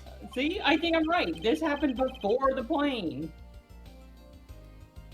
Or it happened after the plane, but before he went back to his office, is what I think. No, because they definitely said this happened after, because he got the call in the airport, remember? So it was plane, this case, then office murder. Oh, yeah, and here we go. Is it all right with you? Can you drop me off at my office? No problem, sir. Excuse me? Excuse me? Is anyone gonna take care of this teenage girl? No? I'm Okay. still handcuffed. Yes, what is it? Thank you very much. Oh, it's okay. No need to thank me, pal. Just doing my job as a detective. I guess I was fooled pretty badly by Lance. Yeah. Oh, cruel fate. What's a woman to do when she's been hurt by the one she loves? And to think I never realized Cut your hair and dye it generally red. my let's be father honest. was right there. I never said anything to him. I knew it. I'm a failure. Oh good, your head. Ah, there she goes again, talking to herself. Ha! Ms. Pops, I wonder if you know why your father participated in the kidnapping? No, I have no idea. I just told you I never talked to him. Your father died while he was trying to stop Lance, which means that from the beginning he had no interest in the staged self-abduction. Yeah, we never did get an answer about what Lance was doing.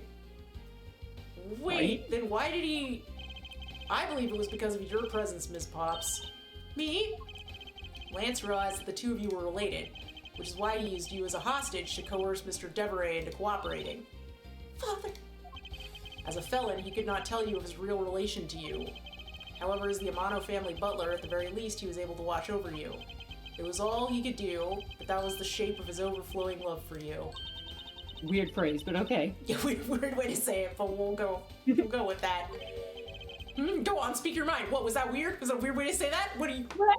My Why are mind you is reacting working like this? bad. That is... Thank you very much.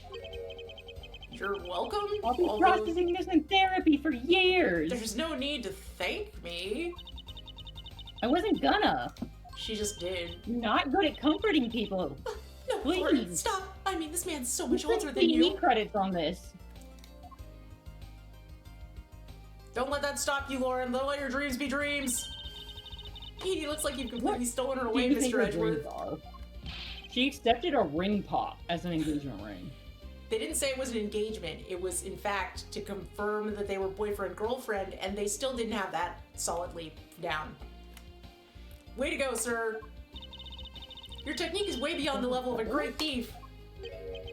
What are you going on about now? Right, have you seen one? Wow, your deducing skills may be sound, but you have no street smarts. That's Mr. Edgeworth for you. Also, Gumshoe, we didn't need quiet. to talk to him to know that. He's wearing a cravat. This man wasn't meant for the streets. Yeah, I mean, he still hasn't figured out who I am at all. What? If you haven't remembered all You're this not time, kid, are you? I know you're not. I guess I'm just gonna have to say it. This isn't the first time we've met, you know. What do you mean, pal? Mr. Edgeworth, how do you know this girl? Looks like you totally forgot me too, Gummy. Gummy? Gummy? Gummy? That's awful. Don't call him that. Oh, She's got a gun! Here, maybe this will jog your memories. I promised I'd return this to you one day, remember? My cravat? That's that single piece of cloth took me back far into my past. To that fateful day 7 years ago when I first met the then child Kay. And Detective Gumshoe. Oh, at the same time? So the What? rivalry is faded. They've literally been beefing since But day she's like one. 6? Because she looks 13. She's 17. What Bullshit. story mode? This is story mode. Look, Kay's 17. I think she looks 17. Bullshit. I think she looks 17. However, I don't think Miles looks 26. I think Miles looks 34. She looks 14. She's 17. Bullshit. You can say that all you want, but that's canon. Well, I disagree, just like I disagree with Miles being 26. I She's think she looks at 37. max 17. 17 is a good... It's not like they're saying she's 10 or 26. Like, that's reasonable. You Kay- think she's gonna graduate high school in a year? I don't know what her lore is. We're Do gonna you think find she has out. a driver's license? Calm down, I'm not reading! The piece of cloth that she conjured up has taken me back to many years ago. I didn't know it wasn't gonna wait for us. 7 years earlier, when I found Gumshoe living in a box like a stray dog, and I was like, you look like you could be a detective. We just give that position to literally anyone. Yeah, that's right. I did it. I killed the guy. Alright, well, you were... Wow, who put you on the stand? Yeah, who did this? But it was the great thief Yatagarasu that made me do it. I asked the defendant, what exactly are you trying to say?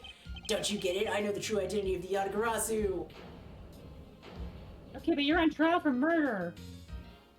That's not related to this at all. The Yatagarasu is the man standing over there at the prosecutor's bench. I don't think they let defendants do this. They don't let them talk. It's not like You a say, get "I'm out the of jail free Yatagarasu? card." Don't you dare deny it. You told me to kill him when you snuck into the embassy. They don't let defendants speak. Are you claiming that Mr. Faraday is the Yatagarasu? That's exactly what I'm saying. I mean, they do, I guess, but not in a murder case. Mr. Rell, I think we've heard just enough about how you... Your Honor, please listen to me. I'm telling the truth. You've got to believe me! You could have just done this in like a deposition. Why don't we get chairs? Or, you know, just a video. Why You don't don't we have all to have to admit stand to here? murder. In accordance with the Oratrice Mécanique d'Analyse Cardinal, a Yeah. new prosecutor shall be called to replace Mr. Faraday. This court will be in recess until the new prosecutor is ready. They don't the do that prosecutor. based on defendants. Like, you're The on trial, prosecutor man. told you to do it. Well, okay then. Prosecutor's gotta Alrighty, go. then I trust you implicitly, defendant. Why did you listen to him? I love that it won't give us years either. He's just like 7 years ago. 7 September years 10th. ago. From what year is it? Fucking we It's know. 7 years ago, but we know that it's 7 years ago because look, he's wearing the jacket that was framed on his office.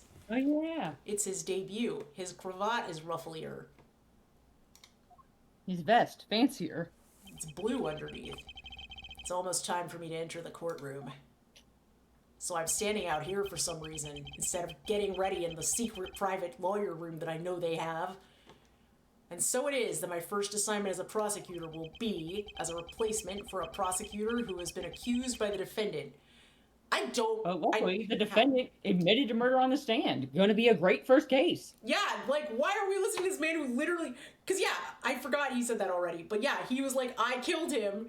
It's a murder case. They don't let the defendant talk, at least in this country, during a murder Well, the case. defendant can go on the stand. It's just a bad idea. Yeah, it's Because, you know, the chance that they go, I did it, yeah. yeah, I killed him. it's- Yeah, it's not What of it? not good. Like, By the way, the prosecutor, thief, told me to do it. and then the judge being like, I'm gonna take that at face value and replace the prosecutor. Like, what do you mean? Yeah. The case just got won. That's insane. He confessed to murder and then was like, but that guy, sus. And the judge was like, interesting. I will listen to interesting. you instead of literally anyone who's not on trial for murder. I'm going to swap out the prosecutor mid-trial. It's the end. It's done. He confessed. They wrap it up after that, I think. All that's left is paperwork. Edgeworth. Sir. Oh god, I don't have a voice for this old man. He's gonna be British and terrible. Like this guy's fighting the trash can. It's a Drinking fountain. water fountain. Have you read over all of the documents regarding this trial? Yeah, Yes, but then sir. I heard through the door that the defendant admitted to it, so I'm throwing this file out. I've memorized everything there is to know, which is that the defendant admitted to murder on the stand, so I think we're done here. I think we're good. Very good. My strategy is to walk in and go, y'all heard that, right? The paperwork for the prosecutor's substitution is just about complete. Edgeworth, always bear in mind that as your mentor, I, Manfred von Karma, will accept nothing short of perfection, which has put no pressure whatsoever on the shoulders of you or my daughter, who is perfectly normal and currently 12. Probably in college already. I don't know. She's got to go through college and law school to be a prosecutor at 19, so Yeah, that's probably a European high school for prosecutors. they put her through speed prosecution school. They basically just, like, they watch you until you're 10, and if you're exhibiting a certain behavior patterns at age 10, they're like, prosecution material. I understand, sir. To Your have the chance to outlandish stand- outfit, you have a thing, they're like, prosecutor. To have the chance to stand in court at such an early stage in my career. Manfred watched her beat him with a stick in the yard before she had a whip, and he was like, yes, my protege. I am honored and proud. As I have watched over your studies, I am giving you this very rare chance. Prove yourself, crush the defendant's pathetic lies into oblivion. Rare chance doesn't make sense because you literally raised him to be your he's your mentor. This is his whole thing. You didn't just teach him how to be a lawyer so that he could never go to court. Also, we don't have lies. He admitted to it in court in front of the judge. Yes, sir. I'm super normal and not evil at all. Very trustworthy face here. That such a legendary prosecutor will be watching and judging my performance. I have to be perfect in every way. No pressure. Or anything. Today's trial should have ended in just 1 minute. Because the defendant was picked up by the security camera, correct? Exactly. The killer had the gall to say that he only killed because he was instructed to do so. Even more outrageous is his claim that the case prosecutor Byrne Faraday gave the order. Ha! Faraday is such a fool. He's been cornered by his very own prey. My god, my throat. Also, that's a... Hang on, I have to get a drink. That's also a different case. We wouldn't be dealing with that in the same courtroom. We would end the prosecution here. It would be a different case, different lawyers. We could just swap out one prosecutor, sounds good. You don't know that. You don't go to law school. You know what I like. In my soul. I'm actually so hungry. I'm gonna. Go snack. I need dinner. I have had 2 applesauce pouches and nothing else today. Girl. Anyway, cornered by his very own prey. Sir, are you an acquaintance of Mr. Byrne Faraday? He is a pathetic man who speaks nothing but nonsense. Nonsense? That's vague. He once tried to explain to me a way of punishing those who cannot be brought to court. Those who cannot be brought to court? That is nonsense, for no man is above the law. Well, there are always a few exceptions. However, there is no reason to even deal with such individuals. Manfred just gives, like, no one is above the law, blah, blah, blah, blah, blah, but then, like, if this man tried, he's the kind of man that would bring in a receipt, or, like, not even a receipt, he'd bring in a shirt he bought with no receipt 10 years ago and demand a return, and then get pissed. And then if someone tried to be like, you violated the law, like you passed on a double yellow in a school zone, he'd be like, yeah, and? That's not for me. A prosecutor is a guardian of the court, one with no obligation to outside matters.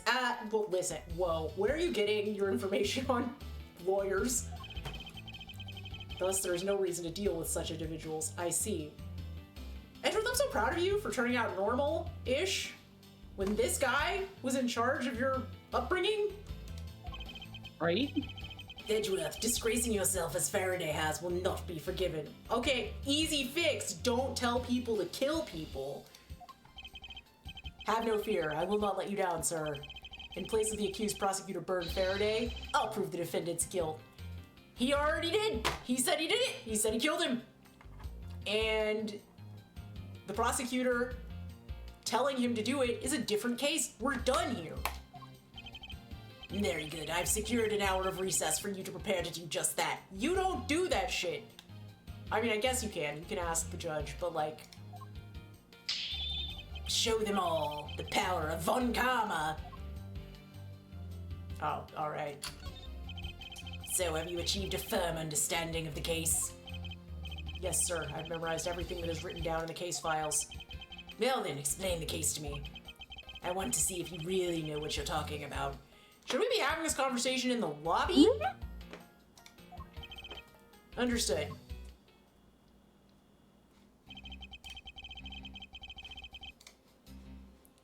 A murder was committed on September 8th in front of the Kodopian Embassy. The victim, Mr. Deadman, was a staff member at the embassy. The defendant in this case, Mr. Mackrell, was held for questioning the night of the incident as he was deemed suspicious. He was quickly placed under arrest for possession of the murder weapon, a gun. Furthermore, at the time of the murder, the great thief Yatagarasu had successfully infiltrated the Kodopian embassy as well. At first, Rel claimed that he himself was the Yatagarasu, but he did not kill Dademan. I wonder what he expected to gain from such a desperate lie. It's possible that he wants to go down well in the spotlight if he is found guilty. There is truly no limit to people's inanity. But I digress. Continue, Edgeworth. Yes, sir. During the trial, the prosecution presented the security footage that captured the murder. The footage clearly showed Mr. Rel as the murderer. The act of Mr. Rel firing the gun could be clearly seen from the visitor's gallery. Which is evidence, but again, if he admits to it in court, on the stand, I think we're done. Upon seeing that, the defendant retracted his statement and admitted to the murder. I did it because I was told to by the real Yatagarasu, Byrne Faraday. That sounds about right. However, you've forgotten one thing. While this may appear to be simply the murder of an Kodopian embassy staff member, people are actually referring to it as the second KG-8 incident. The second KG-8 incident? I'm very sorry, sir. I fear I've failed to study hard enough. Well, even among the police, it's information that only a select few are privy to. Could you please enlighten me, sir? I don't like this man. I mean, you're not supposed to, but like... You know, if you just asked him a question, he'd be like, you buffoon, get out of here. Yeah. Sir, what do you mean by the second KG-8 incident that you've never mentioned in front of me ever? In order for me to tell you that, you must first learn about the original case. Take a look at these documents. I happen to bring them with me today, just because. This is a 3-year-old newspaper. Why do you have this?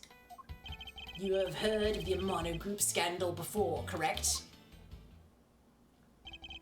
Yes, I have. The secretary of Ernest Amano, the Amano Group's director, was arrested under suspicion of smuggling. Correct.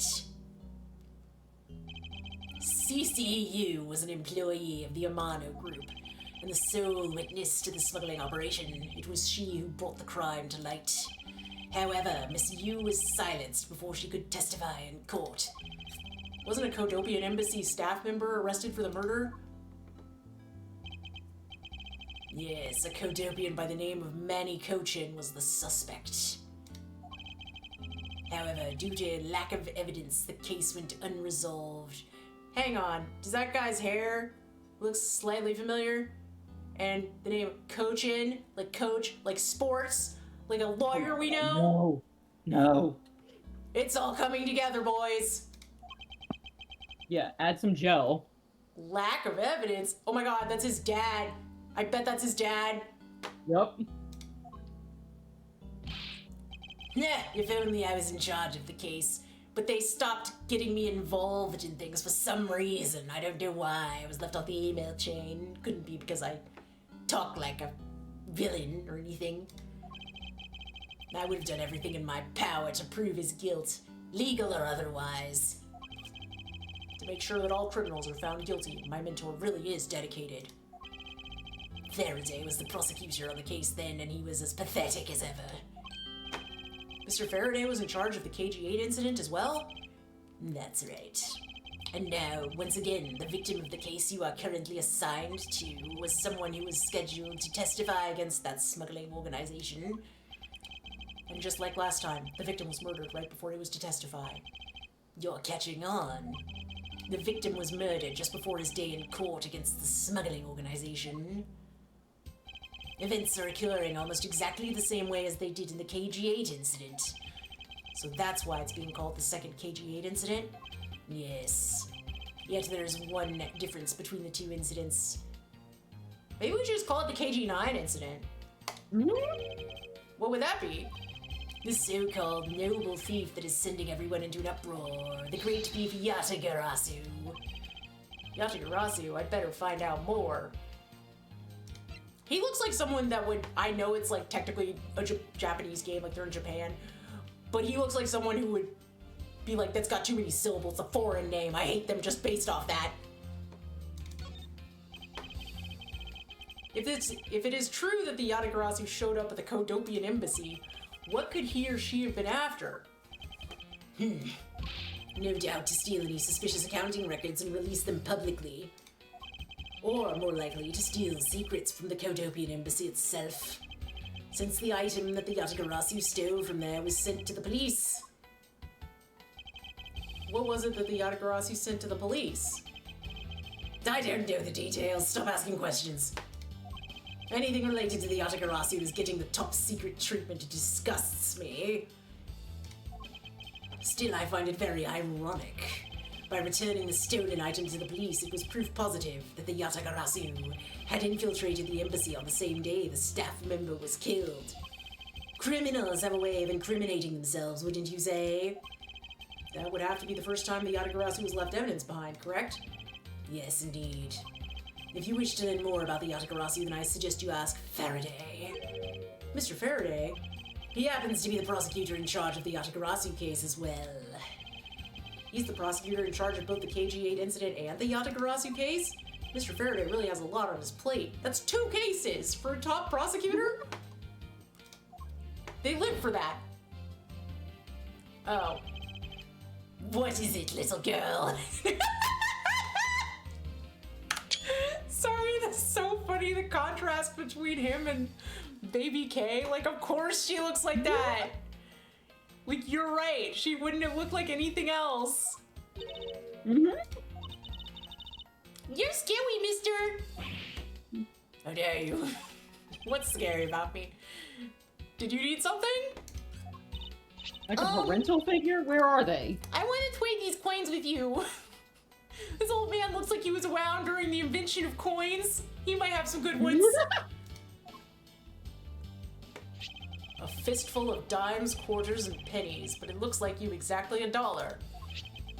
Is this what you want? Thanks, that's exactly what I needed. Just like that, she's gone.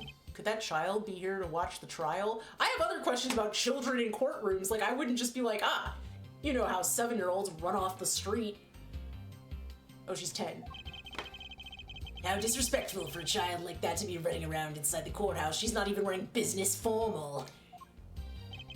Does no one have respect for this country's judicial system anymore? Manfred, let me tell you about a man named Longji? You're gonna hate his ass.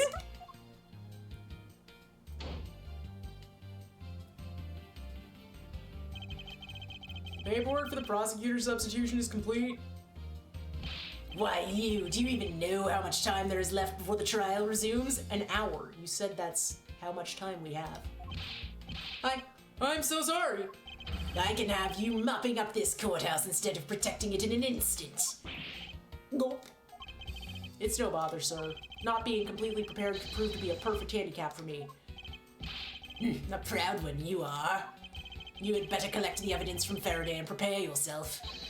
It's time for your debut, Edgeworth. Wow. Oh boy. There's a lot of confidential information that we just shared in the lobby.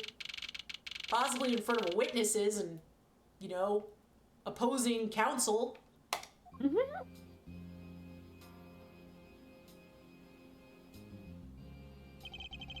No chairs. I'm old. I want a chair. This is stupid.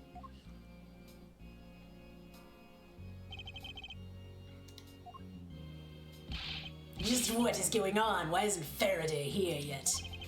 How is it possible that the defense is not prepared yet either? Bailiff, where is Mr. Faraday? I'm not sure. I wasn't really paying attention.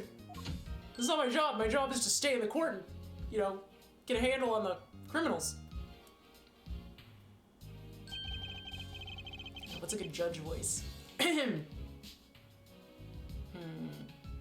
Rickety. Rickety? I remember it's pretty rickety. You must be the one Mr. Von Karma recommended. Perfect. I hear this will be your first trial. I look forward to seeing how you perform. Oh, by the way, was there someone celebrating a birthday during the recess? Also, I would be so pissed if I was a lawyer, but especially a prosecuting attorney, and in the courtroom the judge was like, "I heard it's your first trial. Why would you say that?" I could have sworn I heard a popper going off. Giving thumbs but- up to the defendant. I hear it's your first trial. Points in your favor. I will lean on your side. Come to think of it, the other day with my grandson. Sir, it looks like the trial is about to resume. However, Yes, it will be all but impossible to prove the witness a liar without the evidence from Faraday, who we were supposed to go find before this but didn't for some reason, so I don't really know what's going on. What is that blasted buffoon up to? it's an emergency, sirs! Bonk! Silence! There shall be no yelling in this sacred hall of law. Only I am allowed to yell. Bailiff, remove that man from this courtroom at once, because I'm in charge here for some reason. Like, I'm, again, not a lawyer, but I don't think lawyers are allowed to be this uppity. Like, the judge is the one in charge of the courtroom. You can't just be like, get him out of here. Please. Wait, you have to listen to me. There's an emergency. Defendant lobby number 2, Mr. Faraday and the defendant. The two of them, they're both dead, Your Honor. What? What? What?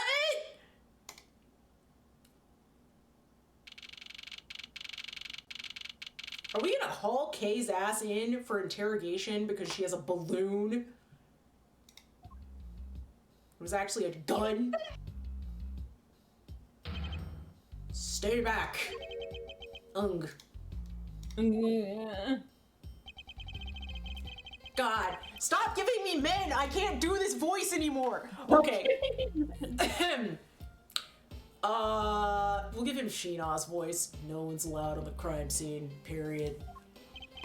Just who does this oddball think he is? Alright, just because he's hyper-realistically rendered doesn't mean you can call him names, Edgeworth.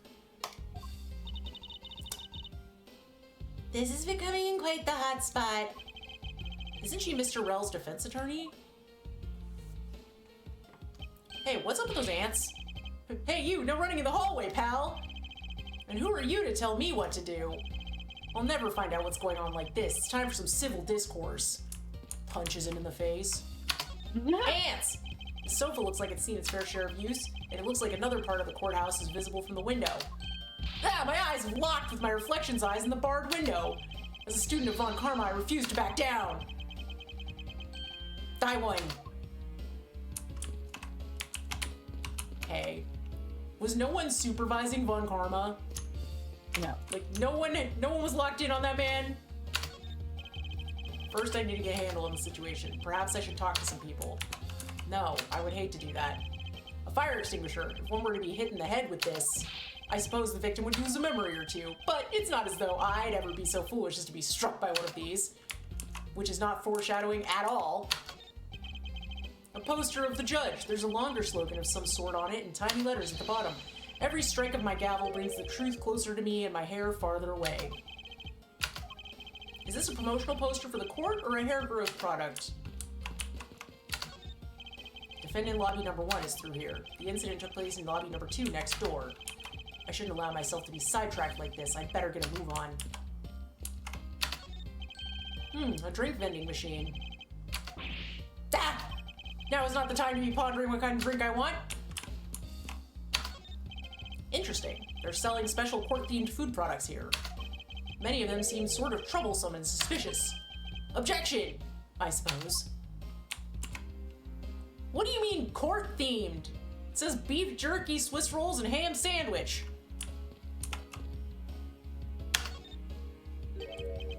And you are? Who, me? Hey, pal.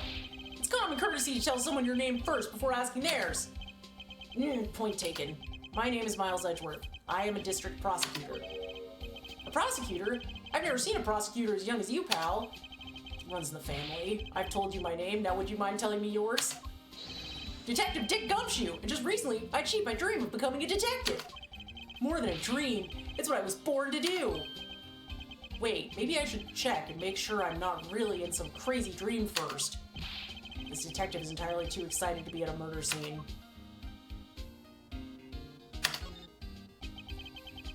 So, Detective Gumshoe, would you mind telling me what you know about the incident? You know that I don't have to tell you anything, right? I know that, but it would behoove you to fill me in on what you know.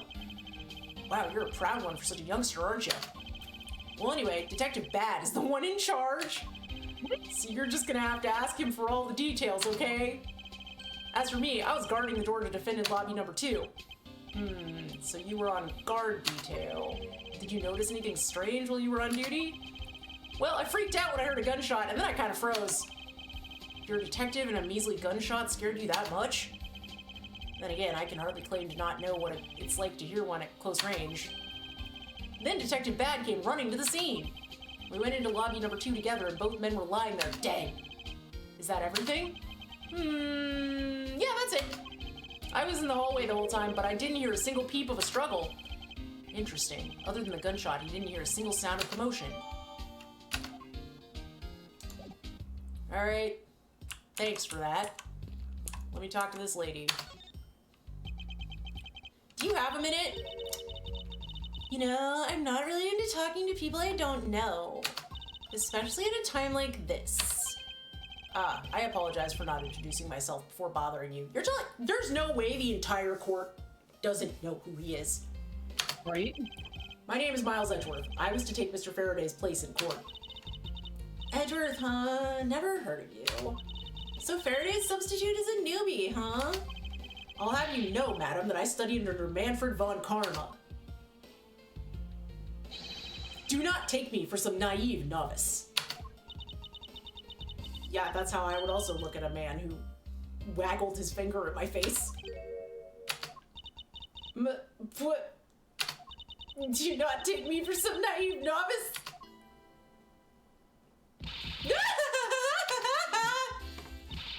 So you're a student of Von Karma. I should have. That was close. We're dead giveaway. Stop right there. These are the garments of one who gallantly presents the facts.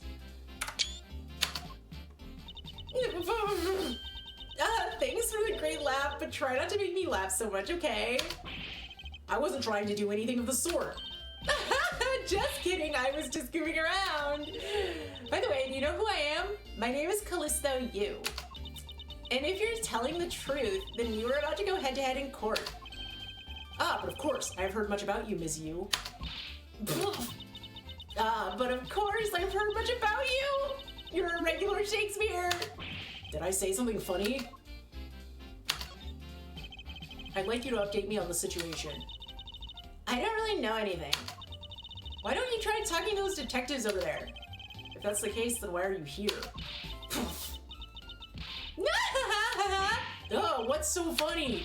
It's just that the way you speak is so tactless. The person I was going against in court until only a little while ago was just murdered. It's not like I could go back into the courtroom pretending as though nothing happened.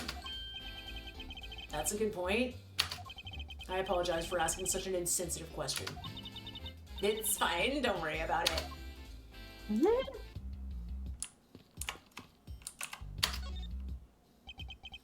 Excuse me, but who are you? Detective Tyrell Bad. Homicide. I was informed of the situation and came as quickly as possible. So how did you arrive and inspect the body before me? Faraday requested for me to testify in the trial. Plain and simple. Mr. Faraday requested that you be here?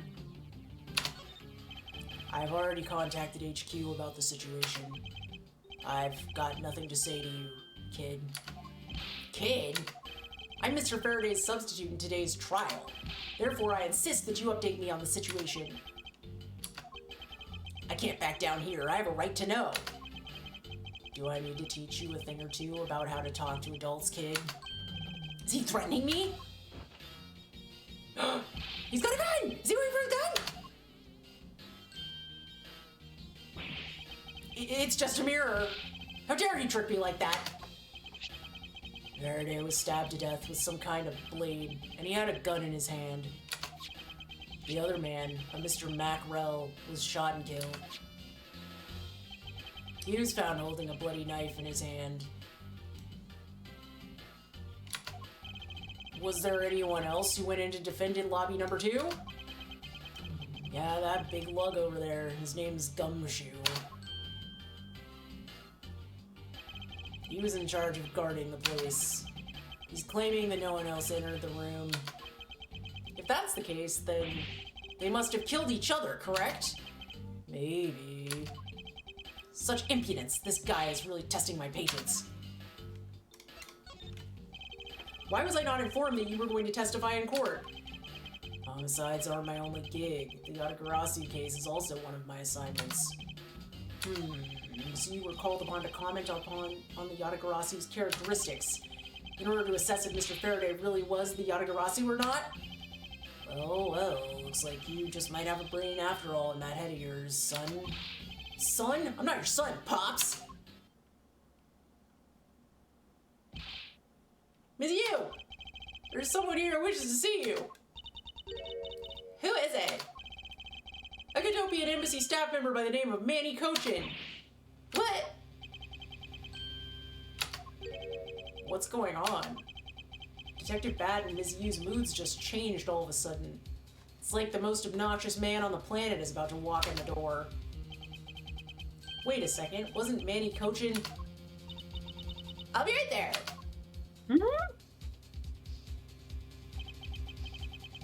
It's nice to see you again, Ms. Yu. Why are you here? I have no desire to ever see you again. Now, actually, would you mind stepping outside for a brief chat? Fine, let's go. You move fast for an old man. Bad. Von Karma, it's been a long time. I knew you would show up. His voicing him is hurting my throat, but it's so fun. You usually do when the Yatagarasi was involved, and I see this case is no exception. Do you know Detective Bad, sir? Yes, intimately. He's like an old bloodhound that never leaves the scene of a crime. You can tell by the way everything about him is the cliche of a detective. His wife died. She was killed by the drug cartel. He has a daughter that doesn't speak to him. If only he would get a promotion and move on. It's the crime scene where a detective is most useful and effective. Also, I like my job. Can I not have things that I like just because you hate everything and everyone doesn't mean the rest of us have to? It's not like I don't know that. Moving on, though, Bad, the man that I just passed by. Was he not the suspect from the KG-8 incident? So I was right. Just what is that man doing wandering around here? That Faraday. I can't believe he let such an easy catch get away. Imbecile. I would have proved his guilt in 3 minutes. Von Karma, I think you've said enough for now. It's in poor taste to speak like that about the departed. Very well. Back on topic. I'm placing Edgeworth in charge of the investigation here. Objection!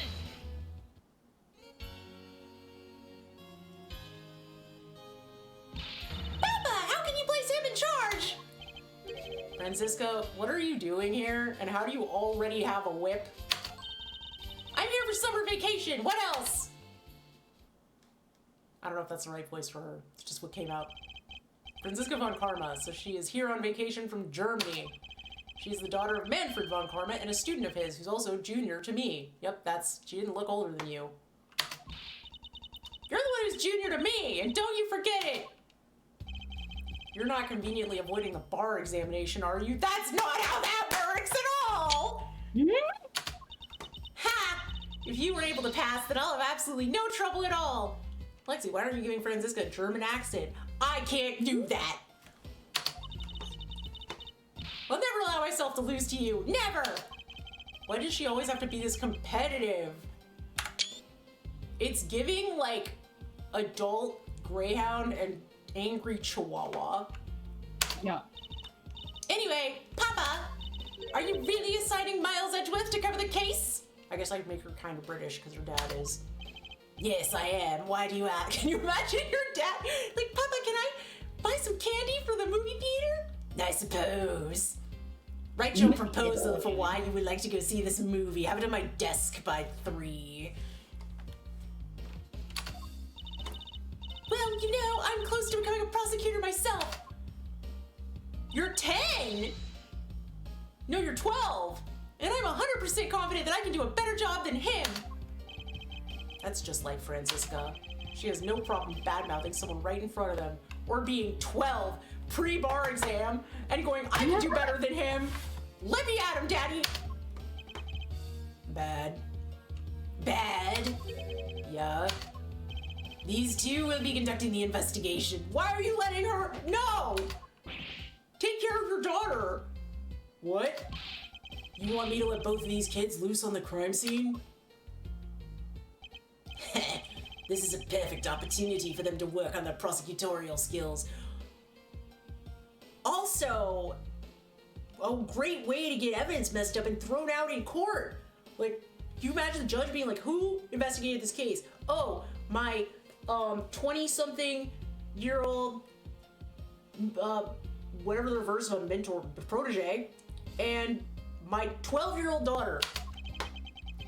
A crime scene is not a place for children to be messing around in. I'm the one with the authority over this crime scene, Bad. Somehow, even though I just got here and had nothing to do with it. And I will not tolerate complaining. Knug. Edgeworth, Franziska, I leave this case to the two of you. Understood, sir. Who is making these choices? You can't do that. Yes, Papa. I'll go take care of the paperwork now. Remember, I'll accept nothing but a perfect report from the both of you. Do not disappoint me. If one of you makes a mistake, the other one has to be killed. Hold up, Von Karma, I still haven't agreed to this. Miles Edgeworth. It's been quite some time, Franziska. This will be the perfect chance for us to see which of us is truly worthy of the Von Karma name. Would it kill you to at least say hello? Long time no see. Very good. Just because you became a prosecutor first doesn't mean you can act all proud. Baby girl, he's 22. You're 12. Ow. She hasn't changed a bit. Miles Edgeworth! As I was saying, we shall see which one of us is worthy of the Von Karma name. For crying out loud, I've been reduced to a babysitter.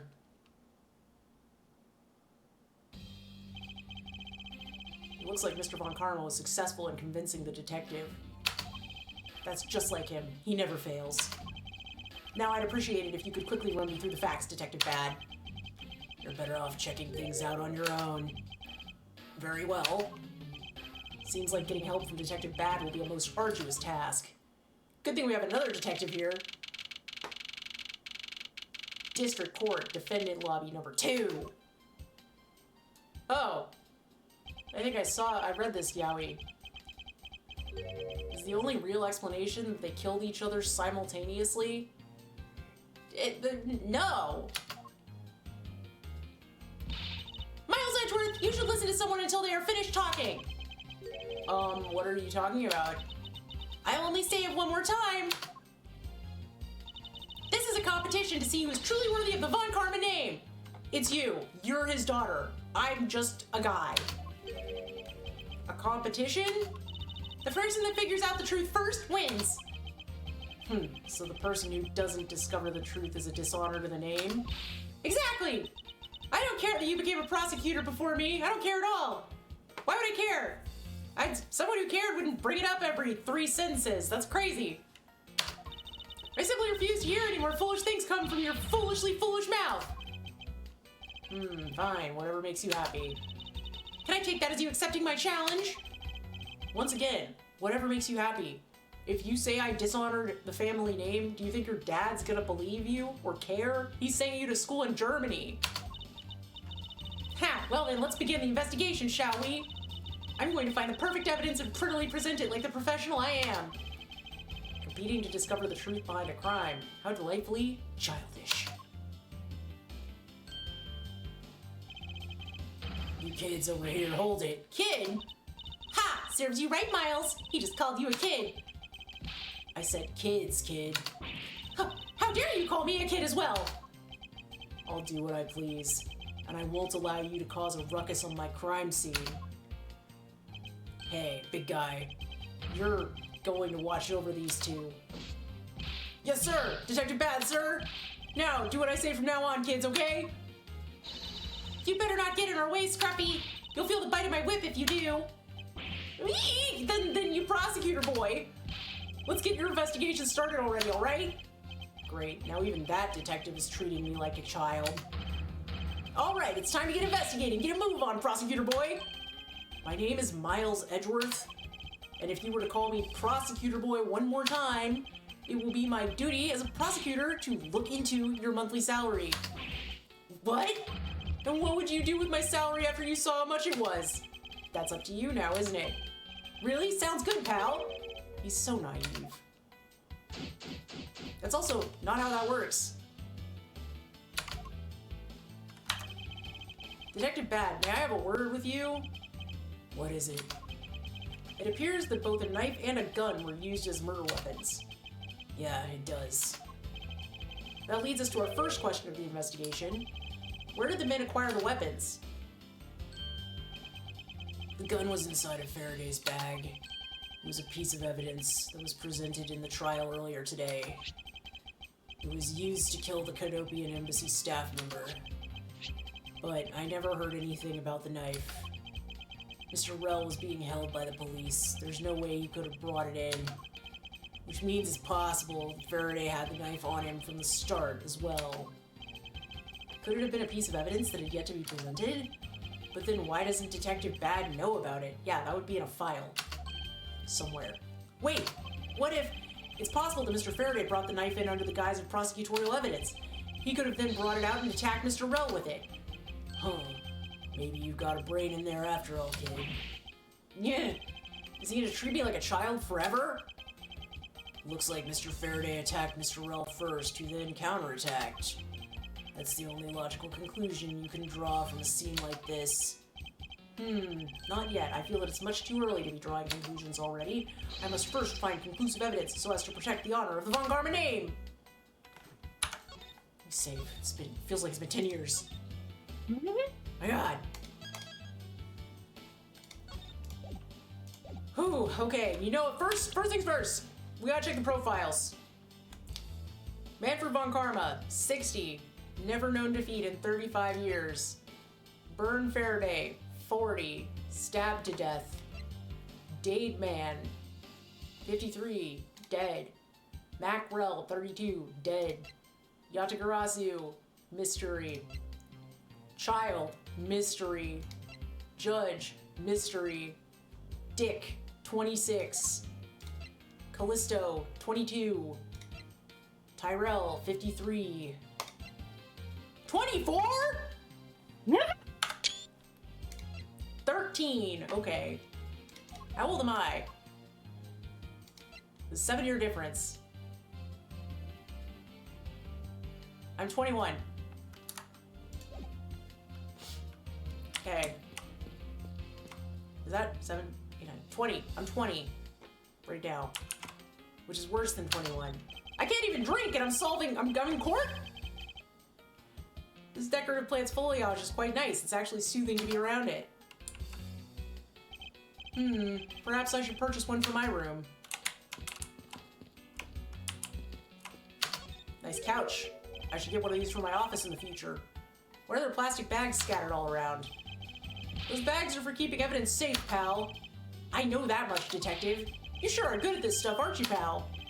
Normally I'd be happy when someone compliments me, but when it's this guy... Anyway, could these plastic bags be evidence of a fight between the two men?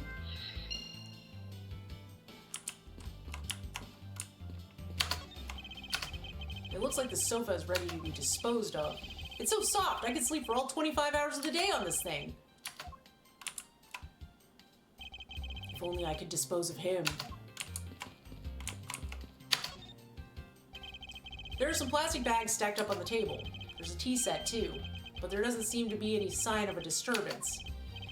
Yeah, the table's all neat and tidy. Maybe they were super quiet in their scuffle. After all, I didn't hear anything from out in the hallway, you know? Maybe the plastic bags scattered on the floor are throwing us off. Okay. Bag. There's some stuff in the bag, pal. I suppose this was Mr. Faraday's bag. It's probably the trial evidence I was supposed to collect from him. This is the evidence? No, I better not touch it. I'll leave prints on it. Do you just not pay attention to anything you do? Are we not gonna look at that? I guess we can't because it's evidence. Whoa! What is it, Detective Gumshoe? My TV at home is so tiny compared to this one, pal. Then perhaps you should purchase a more normal-sized television like this one. Ooh, let me see here. Wow, this thing is huge! Ah! And way too noisy. You're the noisy one, Scruffy! Don't touch it. You'll get your fingerprints all over it. But I didn't touch it. Preservation of the crime scene is the foundation of detective work. The foundation, huh? Sounds like something the rookie here needs to shore up on. Turn the TV off! The TV has been left on. Why are you looking at me like that? It wasn't me. I didn't touch anything. Gumshoe, you do know what will happen to you if you touch something again, right? I won't touch anything. I won't even go anywhere near the TV, sir. And you, get back to your investigation, all right? I was planning to do so anyway. But now this is bothering me. Window, jail. The window is open and there's a fresh flowery scent in the air. Ugh, the flowers in the garden down there are so gross and ghastly. Do you think maybe you could try offering something useful for a change? Well, at least there's no way someone escaped through this window, pal. They wouldn't wake up and smell the flowers after a fall from the 3rd floor. Are you willfully ignoring the fact that there are also iron bars on the windows? Yeah, I guess there's that too. Either way, no one can get through these windows, right? They thought of everything when they were designing this courthouse. Very nice. Everything is a strong word. Gumshoe, come here. What are your thoughts? Oh, I'm so excited, pal. This is my first real crime scene. Let's get investigating. Detective Gumshoe, I thought investigations were supposed to be conducted in a calm, collected manner. What do you know about running an investigation, little boy prosecutor? I know that at the very least I have a greater grasp than you of what happened here. Also, hi, Rex. Why, you don't know any more than me, pal. Look, you just stay behind me, boy, and out of the way. Ironic, coming from the guy that's gonna step behind me the entire case. This is my first time setting foot inside the courthouse. Who would have thought it'd be for my first case as a detective? You know, I get the feeling I'll be coming here a lot more in the future. As a suspect detective? Of course not, pal. Anyway, this lobby's actually pretty luxurious. I mean, for a defendant's lobby, it's got a pretty big TV. Oh, and there's that tea set on the table over there. Bet you didn't know that I like to drink tea. Wow, this room really is decked out. If it means spending time in here, maybe being a suspect isn't such a bad thing after all. I'm beginning to suspect that leaving this detective in charge of anything might be bad. But he is right, this room is rather well furnished. And somewhere in this room, the truth is slumbering. It's time to find it and give it a wake-up call. So, Detective Gumshoe. Yeah, what is it, boy? God, of all the people that call me that, this detective is by far the least qualified. I wanted to ask you about how the investigation is proceeding. See for yourself, pal. Do I do a great detective bad or what? Is this man not a professional bone in his body? Yeah, very well then, I will inspect the victim's bodies myself. For some reason, even though you're a detective. That's literally your job. Did I talk to him? Detective Bad, do you have any thoughts on the case? Faraday and Rel, it looks like they killed each other to me. Although, there are a few things that just don't seem right. Huh, what would they be? Why don't you try thinking on your own first before you bother me, boy? Well, now I've been downgraded to just boy? Damn. Ruda. I'm saying.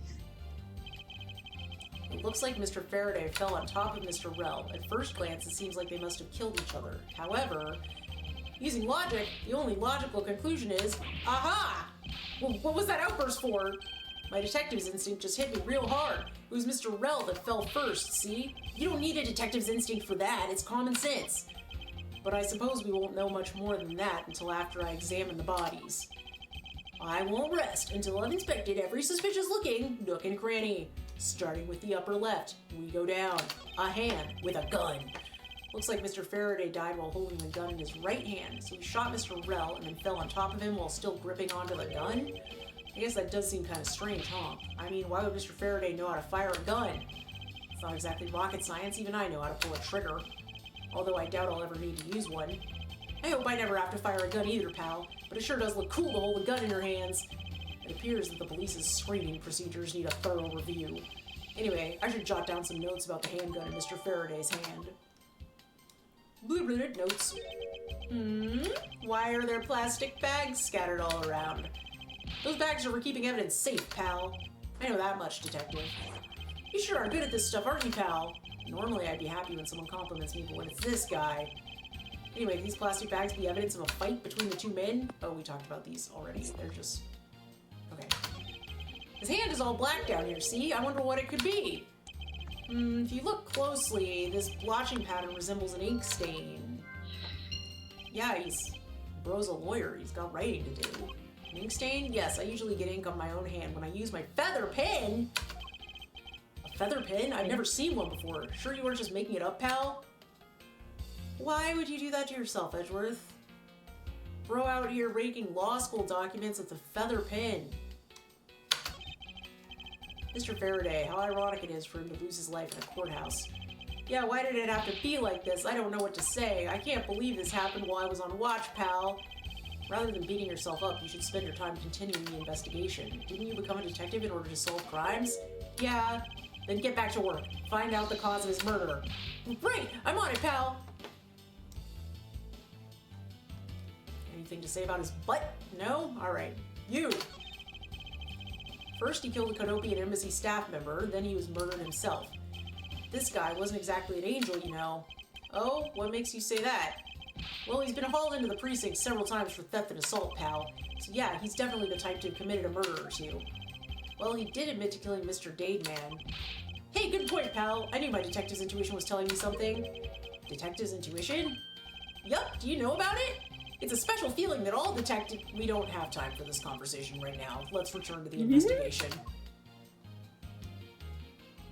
You're just jealous that you don't have detective's intuition, Edgeworth. Looks like Mr. Rell died with a knife in his hand. There's some blood stuck on it. Then he must have used this as a weapon. Yup, no doubt about it. Was Mr. Faraday carrying this on his personage? Did he bring this as a piece of evidence for the trial, or did he bring it with a very different intention in mind? I should jot some notes down about it. So I can't help but notice like a bloody knife, no blood on the floor, and then the Ziploc bag full of blood. Which seems weird, if you ask me. Mr. Rell's cause of death was from being shot, correct? That's what we think, but it's hard to tell with him lying face down. We would see the blood! Death is bad enough, but it's truly lamentable that someone would try to hide the truth. Are you sure they were trying to hide something? I can't confirm Mr. Rell's cause of death with his body position like that. Detective Bad, I'd like to examine the bodies in further detail if possible. What's this? You're not able to form a theory with them the way they are? I believe an examination of the bodies is vital to finding the perfect evidence, don't you? I suppose you do have a point. Well, hurry up and get on with it! Labby. Yes, sir, we've taken enough photos of the scene, sir. Approximately 467. Didn't check any other angles, just this one, but it's good. And there you have it.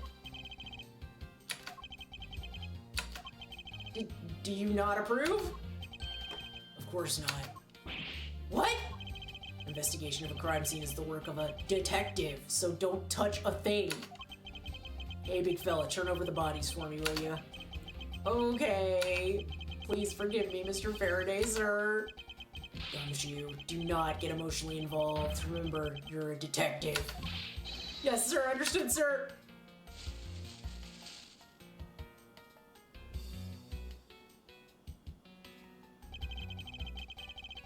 Time for suspicious-looking nooks and crannies.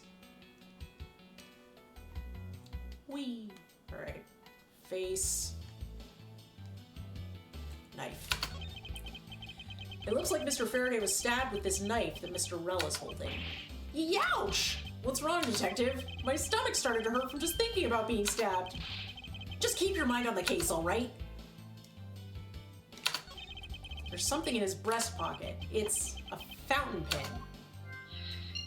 With an especially nice nib. Hey, you know, I always keep a pencil behind my ear. It's because Detective Bad is always telling me, you should always write your name on everything you own. Yes, somehow you do strike me as quite a forgetful individual. There's a knife wound in his chest here, see? I wonder if the wound matches the knife Mr. Rell is holding. Labby. Yes, sir. Verifying now, sir. Make it quick, because that's something we can do in the field. From the look of things, one could deduce that the knife Mr. Rell is holding is what killed Mr. Faraday. Mr. Faraday is holding a gun in his right hand. That's the one Mr. Rell got blown away by, right? Labby, your answer? Yes, sir, we found that the ballistic markings do match that gun. Oh, ballistic markings are the figurative fingerprints a gun leaves on a bullet when fired. That we couldn't have found within an hour's time span. Like, they were just found dead. Every gun leaves its own unique ballistic markings. Therefore, by looking at the markings on a bullet, you can tell which gun it came from. Yeah, that's it. Of course, I already knew all about that, pal. Maybe you'd be better off going back to the academy. Yeah, come on, sir. Cut me some slack, will ya? So the bullet that was fired from this gun is what felled Mr. Rell. Okay. Floor goop. Shot in the chest. It takes some guts to fire a gun in a courthouse. I mean, I've been a detective for a whole week and I still haven't fired a single round yet. There aren't any burn marks on his clothes. That must mean... Wait, burn marks? A round goes very hot as it is discharged from a firearm. Therefore, burn marks are usually left when a shot is fired from point-blank range. We'll revisit this information in about 7 years at Gatewater Park when we are being stalked by horrible mascots. Ergo, Mr. Rell must have been shot from at least a yard or two away. You sure do know a bunch of neat stuff for your age, pal. Apparently this detective has as much common knowledge as your everyday marsupial. Bro called him a marsupial. Let us now try to understand how the two men died. First, Mr. Faraday took the gun and the knife out from today's trial evidence. Then he aimed the gun at Mr. Rell and fired. However, Mr. Rell managed to grab the knife and counter Mr. Faraday while being shot. Then the two men fell together where they stood. That is my theory in any case. Well, it's bad because there's no way they could have been that close to each other because there's no burn mark. What a crazy way to go. Still, something about that explanation just doesn't seem right. I believe I now have a firmer grasp on what happened here. I'm gonna have to go to my notes. Ah, I see. Did you figure something out? This is a competition, Miles, and as such, I'd appreciate it if you didn't talk to me. As you wish.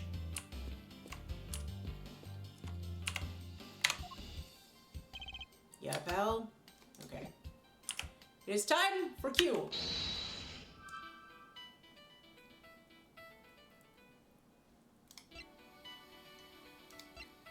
Okay, well, obviously the fountain pen and the ink stain are connected.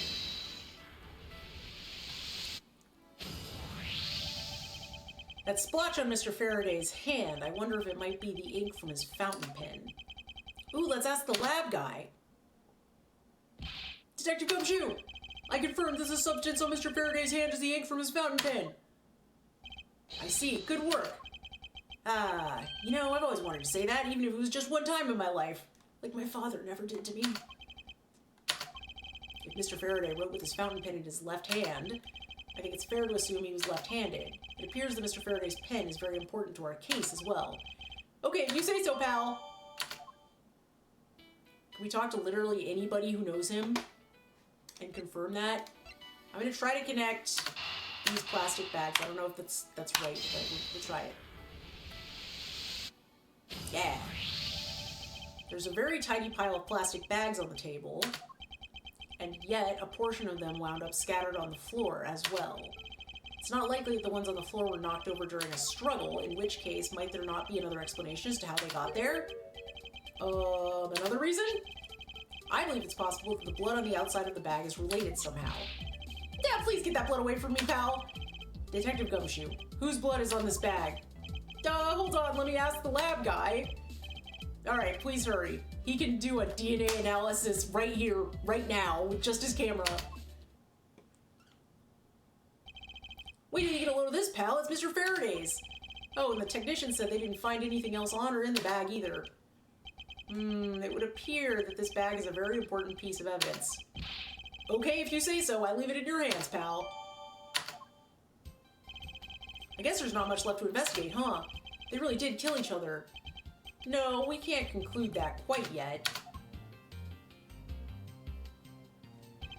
There's still something I find very peculiar here. The theory that they simply killed one another is too simplistic in this case. In fact, there's actually a contradiction that shows there's another possibility. No way, pal, really? I suppose I'll just have to show you the contradiction in this crime scene.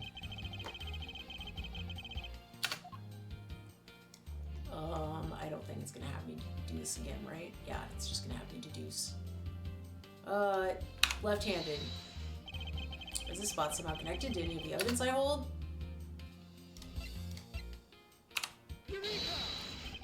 Now we come face to face with the contradiction I spoke of, and it is this. Mr. Faraday used his left hand to write with his fountain pen. Ergo, he is left-handed. And yet, the handgun is in his right hand. Don't you find it odd that the left-handed Mr. Faraday would hold the gun in his right hand? That, ladies and gentlemen, is the great contradiction haunting this crime scene. Hey, you're right, pal, that does seem kind of strange. But how could something like that happen? The facts add up to one conclusion and one alone. Someone else put the gun in Mr. Faraday's hand after he died. Someone else? Plastic bags scattered on the floor and a gun in the wrong hand. I sense the presence of a shadowy figure behind this case. A person of vile intent who is serious about keeping the truth from us.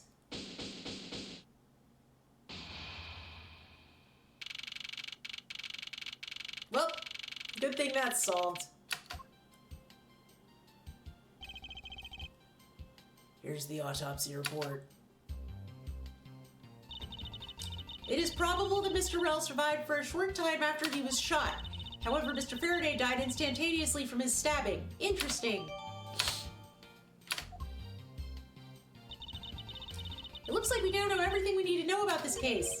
Are you sure we know everything? Of course! The incident began with Mr. Faraday attempting to get his revenge. The prosecutor went into a rage for being accused and tried to kill the defendant. but the defendant fought back and they ended up killing each other. It's all very clear and simple. There's absolutely no margin for doubt. Do you really believe that to be the truth? Are you saying that just because I figured out the truth before you, that you don't want to believe it's true? It's alright. If you disagree with my argument, then prove me wrong. Well, if there are any contradictions to be found, that is. Don't worry, I will. Get wrecked, child. Mr. Faraday's death was instantaneous, while Mr. Rell survived for a short time. From this, it's obvious that Mr. Faraday died after he shot Mr. Rell, and Mr. Rell, while on the brink of death, stole Mr. Faraday's knife and stabbed him. Those are the facts of this case. Mr. Faraday's death was instantaneous, therefore he must have attacked first. Proving that logic to be false is probably the fastest way to show her that she's wrong. In that case, I should first look for any holes in her theory. Prepare to be cross-examined, child! 13-year-old girl? Mr. Faraday's death is instantaneous, while Mr. Rell survived for a short time. Hold it. Do you truly believe that Mr. Faraday died instantaneously? I have the murder report right here. Mr. Faraday died instantaneously of shock due to being stabbed in the chest. There, you see? It's been documented, clear as day. Now, you're right. From this, it's obvious that Mr. Faraday died after he shot Mr. Rell. Hold it. Mr. Faraday shot Mr. Rell before he died? Do you have any basis for that statement? Your foolishness has no end, does it? Now, I hate to repeat myself, however, Mr. Faraday died instantaneously. That's all the basis I need. Alright, so if Mr. Faraday died instantaneously, then he must have attacked Mr. Rell before being stabbed. You're finally beginning to catch on, I see. And Mr. Rell, while on the brink of death, stole Mr. Faraday's knife and stabbed him. Hold it. So you believe that the dying Mr. Rell stole the knife from Mr. Faraday? Mr. Rell became desperate as he did not want to die. Human beings can do amazing things when they're put to the test. So the two men struggled, and in the end, Mr. Rell was able to grab the knife and stab Mr. Faraday.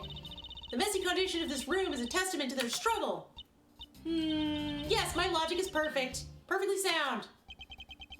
Can you really say that it's perfect? What are you insinuating? Nothing. However, I can't let what you said slide by without further inquiry. One must be clear and precise, so if you could append that statement to your testimony. Fine. They struggled and Mr. Rell used the last of his strength to counterattack Mr. Faraday. About this statement, Mr. Rell used all of his remaining strength to take the knife and defend himself. One can easily see that they had a violent struggle. Of course, it's nothing compared to what my writing crop can do. How does one compare the damage her crop can do with the state of this room? Furthermore, all the plastic bags on the floor in this room were scattered there due to the fight. Is there anything else that I can explain for you? No, that'll be fine. Those are the facts of this case. Hold it. Claiming speculation is fact already, don't you feel that the evidence is a bit lacking? You'll find all the evidence you need just by looking around this room. Mr. Faraday collapsed on top of Mr. Rell. In addition, Mr. Faraday died instantaneously, making a counterattack impossible. Furthermore, the room is a total mess from their fight. I dare say that there's more evidence here than you could whip a whip at. It looks like she's becoming more and more confident. And looking at this place, she might have a right to be. After all, everything here seems to support her theory. It looks like you're starting to see my point. I've as good as won our little competition. There's something strange about Franziska's theory. I should compare her claim with the data I've gathered thus far. I just know there's a contradiction somewhere. Okay. Hang on. Alright. Good lord. Let me check the evidence. Alright. Faraday's blood is on this bag. Blood is from Mr. Faraday, but there's no other clues to be found, which begs the question, do I need to put this bag inside another bag in order to preserve it as evidence? Yes! That's how that works. Investigate the pen!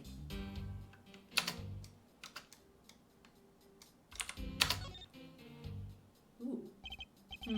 Seems Mr. Faraday was in the habit of using very nice fountain pens. That's the total opposite of me. I don't get these things at all. Well, I think the pencil behind your ear suits you just fine. Really? You think so, pal? Man, I knew it was worth something. That wasn't exactly a compliment, detective. Any thoughts on the nib?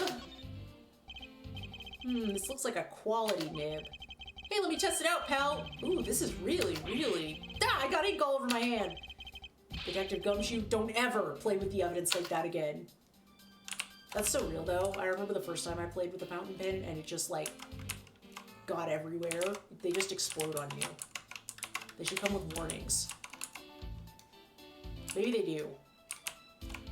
Alright, yep, alright, cool, pen. Let's see. Time of death, December 10th, approximately 4 p.m., discovered immediately after a gunshot was heard.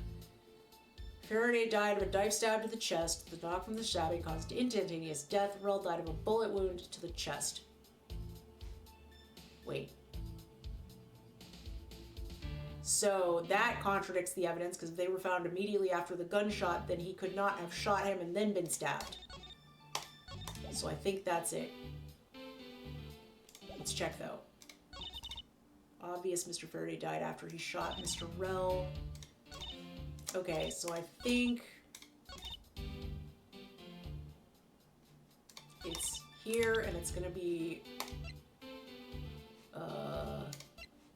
these notes. Alright, it's not. It's not that. Clear contradiction.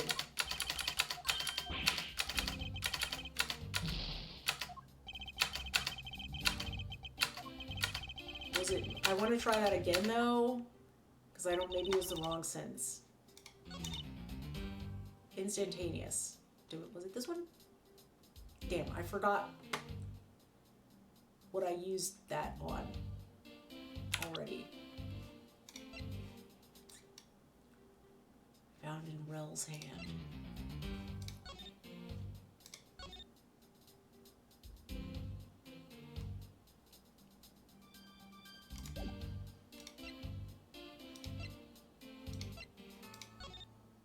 That's not important.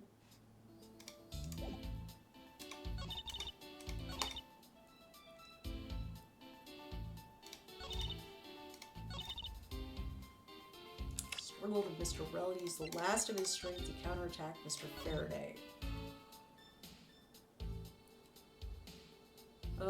So they could... Probably this one, maybe? Because they couldn't have been that close to each other. Okay, no. I can't be flopping this early. I can't lose to a 13-year-old.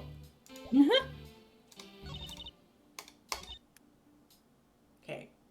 He survived for a short time. Yes, we know that. Mr. Faraday died after he shot Mr. Rel. I still don't think that's true, because... Oh, maybe it's this one. Hang on. They struggled. Few yards away. Franziska, I advise you to take a look at this piece of evidence. And what are you trying to say with this? I'm saying that this piece of evidence, doesn't contradict my testimony. Come on, dude! Just face it, I'm gonna win our little competition. No, you're not! I'm winning!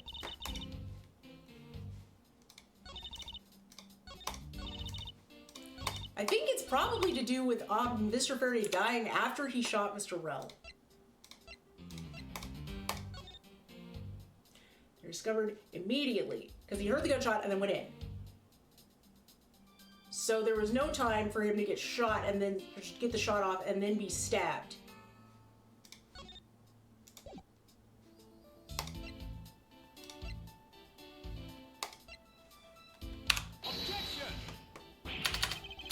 Ugh.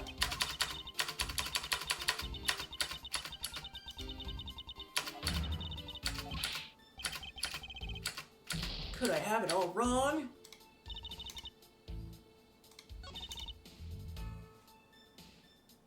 Is there something about Mr. Rel?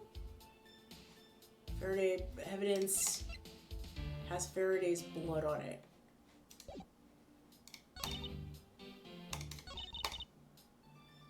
Last of his strength to counterattack.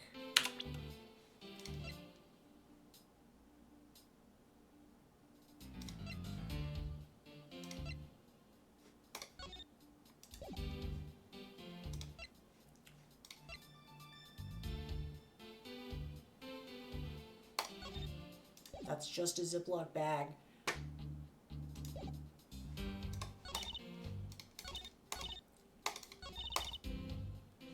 Mr. Rel survived for a short time as Faraday's blood on Rel's hand.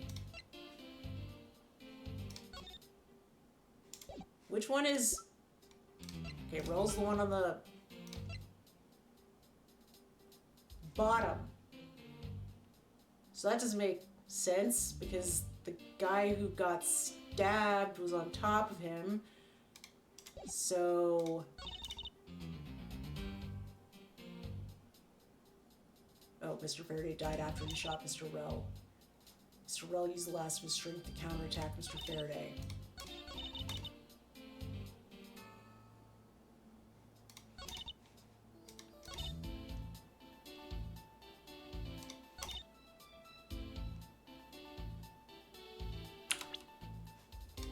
No. Am I dumb? What's wrong? I literally can't see what it is.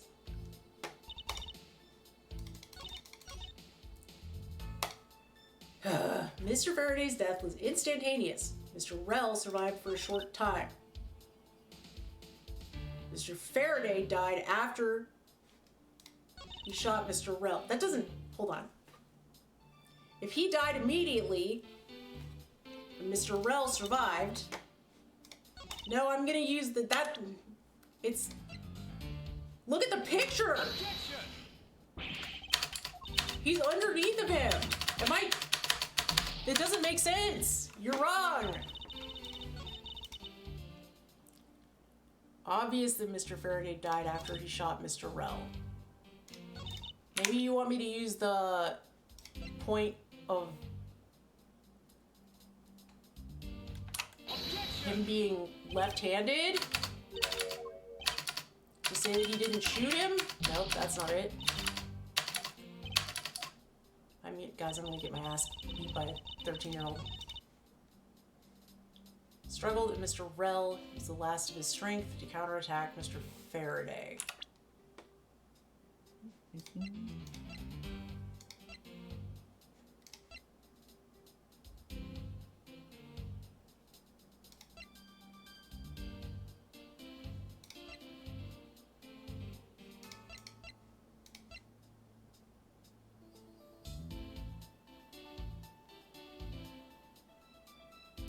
Fired by a few yards away. Those are the facts of this case.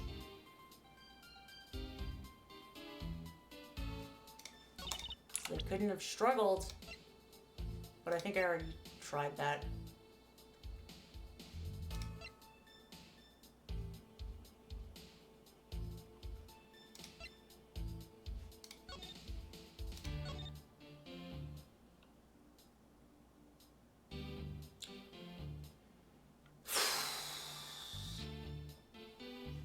So he got stabbed. Faraday got stabbed. Rel was shot. You have to be close to stab someone, but far away to shoot someone. But I've already used this as evidence.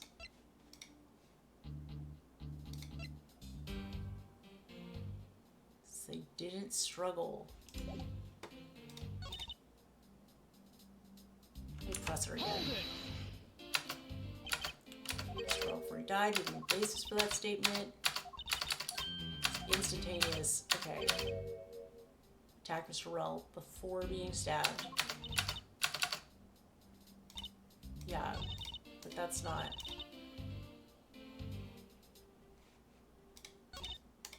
So the first two are literally just her being like, he died instantaneously. And then all of his remaining strength to take the knife and defend himself. Okay, so I think it's the plastic bags were scattered there due to the fight, so I think it has to do with this one. Maybe it's a plastic bag? No, hang on. Alright, it's not that. I'm dying! Ah! Look through it slowly. Let's see. Yeah, well, obviously, it's never the prosecutor badge. Alright. No. It's not the reference materials. It's probably not No. that. No. All we know about the gun is that it was fired from a few yards away. No. The notes say that they were discovered immediately after a gunshot was heard. Faraday died of a knife stab to the chest. Shock from the stabbing caused instant death. Rel died of a bullet wound to the chest, suggesting he was shot from a few yards away. So he died first. Faraday died second. But Faraday was stabbed and died immediately. Mm, So that doesn't make sense. no. Yeah. So if he died immediately, but It's not he it, did though. it,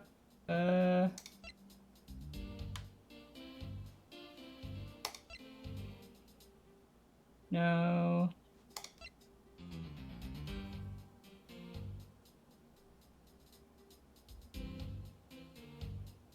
No. did we already try this one with this? I don't know if I tried the crime scene notes with this entry. Not that. What's the stuff that Manfred gave you? It's not relevant. It just says Yeah, maybe no. Kojin's not guilty. Uh, I haven't tried the knife, open- and I haven't tried the. open up all the documents. That's it. There's this document, I and then have this that is one. just. Okay, victim. Yeah.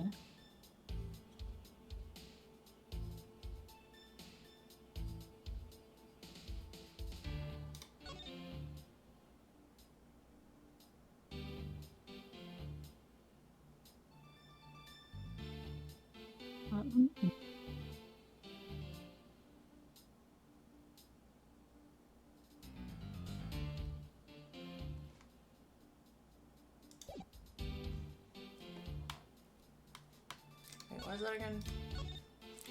Faraday died instantly. To counterattack Mr. Faraday, why not? Faraday died instantly. Mr. Rel survived for a short time. Faraday died after he shot Mr. Rel. She's saying he shot him, bang, and then Rel stabbed him. Rel used the last of his strength to counterattack Mr. Faraday.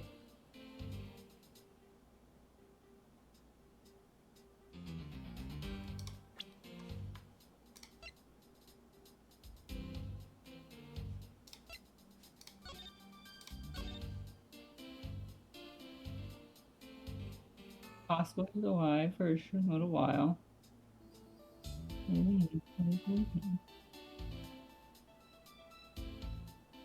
think what they're trying to get at is that it's not necessarily true that Faraday died first, but I don't know what evidence proves that. Look at the picture.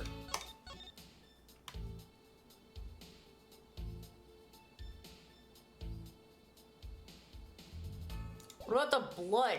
There's no blood anywhere else.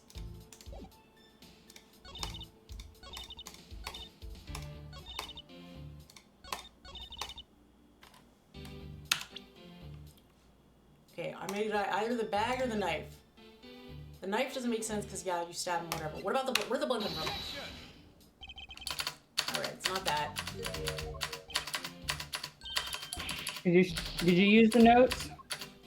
That's what I don't know. I think I did, but Try it.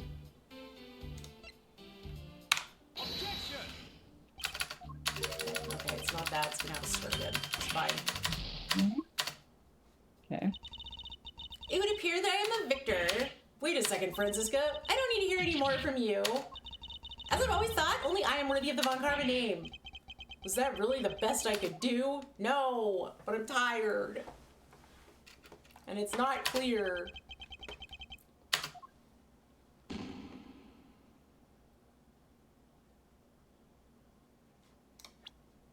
Okay, yes, retry this section. Alright, so now I'm just gonna go ahead and throw the evidence at it. They struggle. Wait, no, stop. Okay, they struggled. Mr. Rell used the last of his strength. Mr. Faraday died after he shot Mr. Rell. Okay. If his death was so instantaneous, where'd the blood come from? What's the third piece of evidence? Detective Gumshoe's testimony. Oh, that might be it. He didn't hear a sign of a struggle, and she says struggle here. Yeah. There we go. Leave me alone. Why do you wink at her? Don't do that. If the two men were fighting, their struggle would have surely caused quite a bit of noise. However, Detective Gumshoe testified that he heard absolutely nothing. Ha! You place too much faith in that detective's testimony, you know. But for the sake of argument, let's say there wasn't a fight. How then did Mr. Rell get his hands on the knife?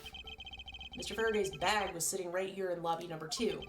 It is not hard to imagine that perhaps Mr. Rell saw a chance and took it out at some point. So, what you're saying is this. Mr. Rell took a chance when he saw the opportunity and took the knife from the bag. And then Mr. Faraday shot Mr. Rell after being stabbed? Isn't there something strange in Franziska's statement just now? Yes, something is off. Wait, something doesn't add up. Oh, really? It's simply not possible for Mr. Faraday to have shot Mr. Rell after being stabbed because he was fired from a few yards away. This is the piece of evidence that proves it! Ha! What is this supposed to prove? Take a closer look. I'm still not seeing it! In that case, I'll just have to try and explain it to you. Miles Edgeworth! You should know by now that you can't fool me! I guess this evidence was unrelated after all. What? No, that's... Literally, he couldn't. Okay, Mr. Rell grabbed the knife from Mr. He Faraday's did. bag when he wasn't paying attention, and Mr. Faraday shot Mr. Rell after being stabbed by the knife.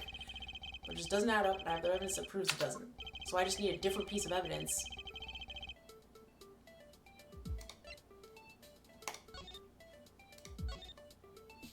No gunpowder burned on his clothes. Let's try that.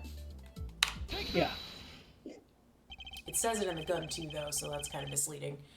According to the coroner's report, Mr. Faraday died instantaneously, meaning that he died immediately upon being stabbed by the knife. Ergo, he cannot possibly have fired the gun after that.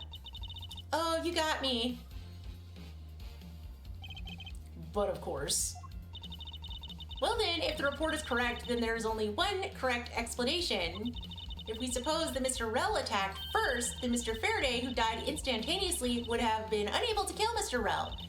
Therefore, Mr. Rell must have stabbed Mr. Faraday after he was shot. Then they both died. You've lost me. I need to wrap it up after this segment. I'm so sleepy. That's the only explanation that makes logical sense. Negating your opponent's ideas in order to prove your own theory. I see you've been studying, Franziska. I just wanted to explain it to you as simply as possible, before you foolishly propose a foolish theory that only a foolish fool like you could. Huh. That definitely didn't happen in a parallel universe where I had to die and get back all my HP. How naive of you to believe that only your opinions are valid and still expect to discover the truth that the crime scene offers you. Franziska, you've still got a ways to go. What are you talking about? Are you saying there's a flaw in my logic? Mr. Faraday died instantly, and the fact that he did is what gives rise to the contradiction in this scene. Thank God we stopped saying instantaneous. The contradiction here in this crime scene is Mr. Faraday died instantly, and the fact that he did is what gives rise to the contradiction in this scene. Mr. Faraday is on the top, so it would be the order the bodies fell. Let me get this straight. What you're arguing is this. Mr. Faraday took the gun from his evidence bag and shot Mr. Rell. Then the wounded Mr. Rell found an opportunity to take the knife and strike back. Upon being stabbed, Mr. Faraday died on the spot, and Mr. Rell died thereafter. If that's the case, then how do you explain this? Take a good look at the order in which their bodies are piled. No!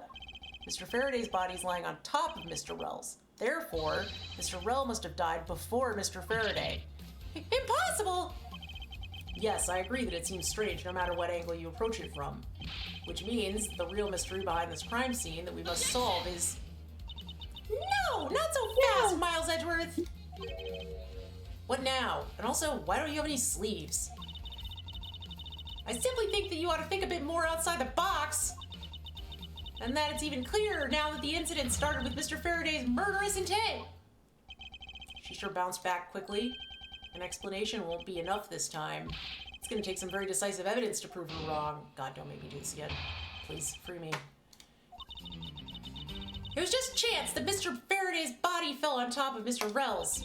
The two bodies fell into a pile, which indicates that they attacked each other at the same time. It really doesn't matter in the slightest that they fell in the opposite order. No, you're wrong. I just know that Franziska's explanation isn't absolutely correct. All I have to do is find a hole in her logic. Once I do, I can then present her with the evidence that proves the contradiction. All right, cracks my knuckles. We got this, boys. We're not going to be embarrassing this time. Just chance that Mr. Faraday's body fell on top of Mr. Rel's. About that, oh, okay.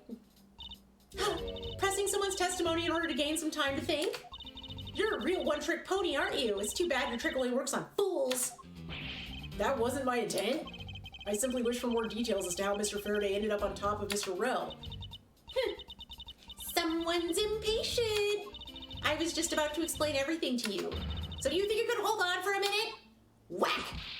Ow! Franziska, I'll make you a deal. I'll hold on if you hold on to that whip of yours. Oh, I'll hold on to it all right as I whip you. Whack! Ah! Well, now that you've quieted down a bit, I'd like to continue if you don't mind. Hey, Von Karma, is this how you taught your child? Remember, daughter, if you start losing in court, just start beating them. That won't get you arrested. The two fell on top of each other. Don't you find that to be just a bit strange? Not at all. Okay. I can see it in her eyes. She's dead set against me from the bottom of her heart. Miles Edgeworth, once I'm done here, you'll see that there's nothing strange at all.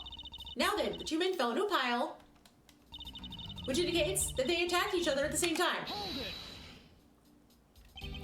What do you mean by they attacked each other at the same time? I assume Mr. Faraday had the two different weapons in his hands.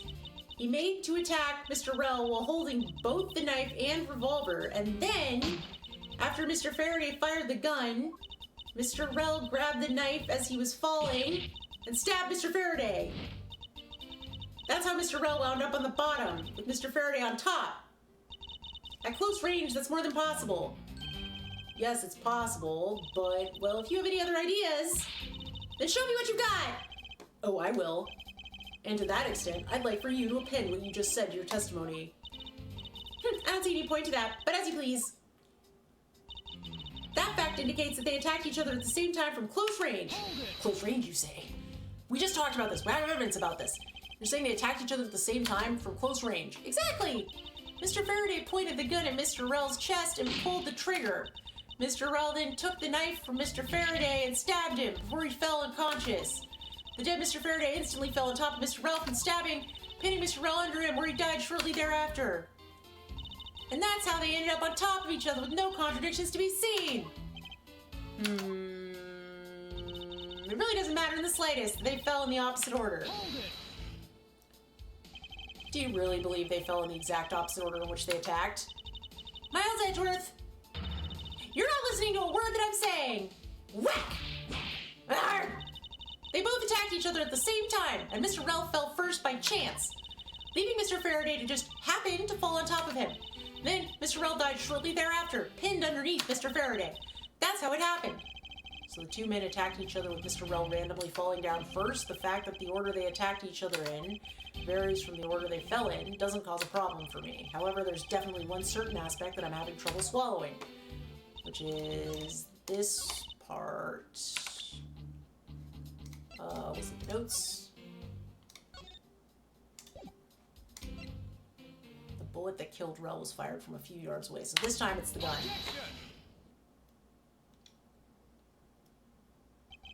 So you believe they killed each other at close range. Sorry, but that's impossible.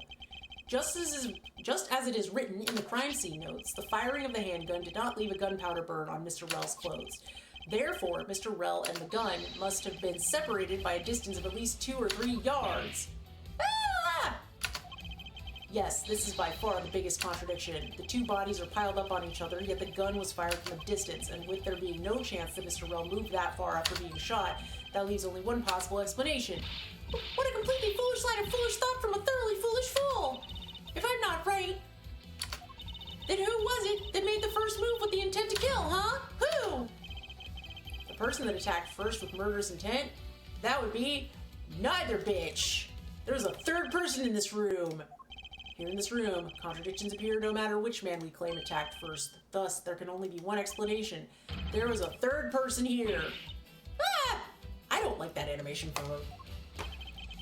It was that third person who killed both Mr. Faraday and Mr. Rell and set their bodies up to make it look like a double murder. That third person is the real culprit. Miles Edgeworth, there's just one thing you're missing. Evidence, correct? Exactly! Everything you've said up until now is nothing but a story played out in your head. However, this is where the real test begins. Can you prove that there was a third person involved in this crime? Of course. If a third person was truly here, that fact would resolve the glaring contradiction. The proof that this has all been a setup made to look like they killed each other. I'll present it and lay bare the final piece of the puzzle that's not yet in place. What is the piece of evidence that proves there is a third person involved?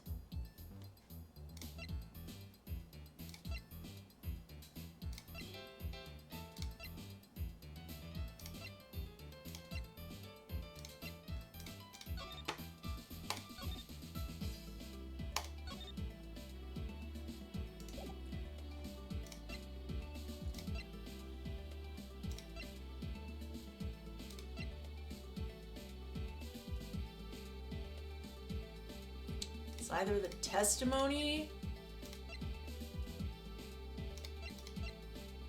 or the bag. Take that! The gun in Mr. Faraday's hand and the plastic bag with his blood on it. These two items point to the presence of a third person. How so? Recall Detective Gumshoe's testimony. I was in the hallway the whole time, but I didn't hear a single peep of a struggle. If there wasn't a struggle in this room, then there shouldn't be any plastic bags on the ground, meaning that someone else must have deliberately scattered them around. Do you not see the possibility in this? Disregarding the gun for the moment, there's a high probability of blood splatter when a knife is used on a person. If the culprit held the knife with a plastic bag around it, they could use the bag to catch any blood splatter from when they withdrew the knife. Then, by spreading a few more plastic bags around, mixing the bloody one in with them, and arranging the room to make it look like there was a struggle between the two, they were able to conceal their presence. That doesn't really work if only one bag has blood on it, but sure, go off.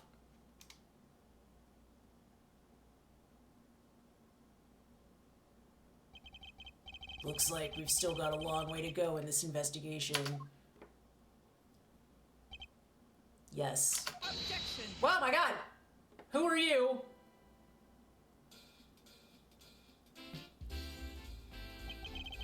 Well, what the heck's up with you, pal?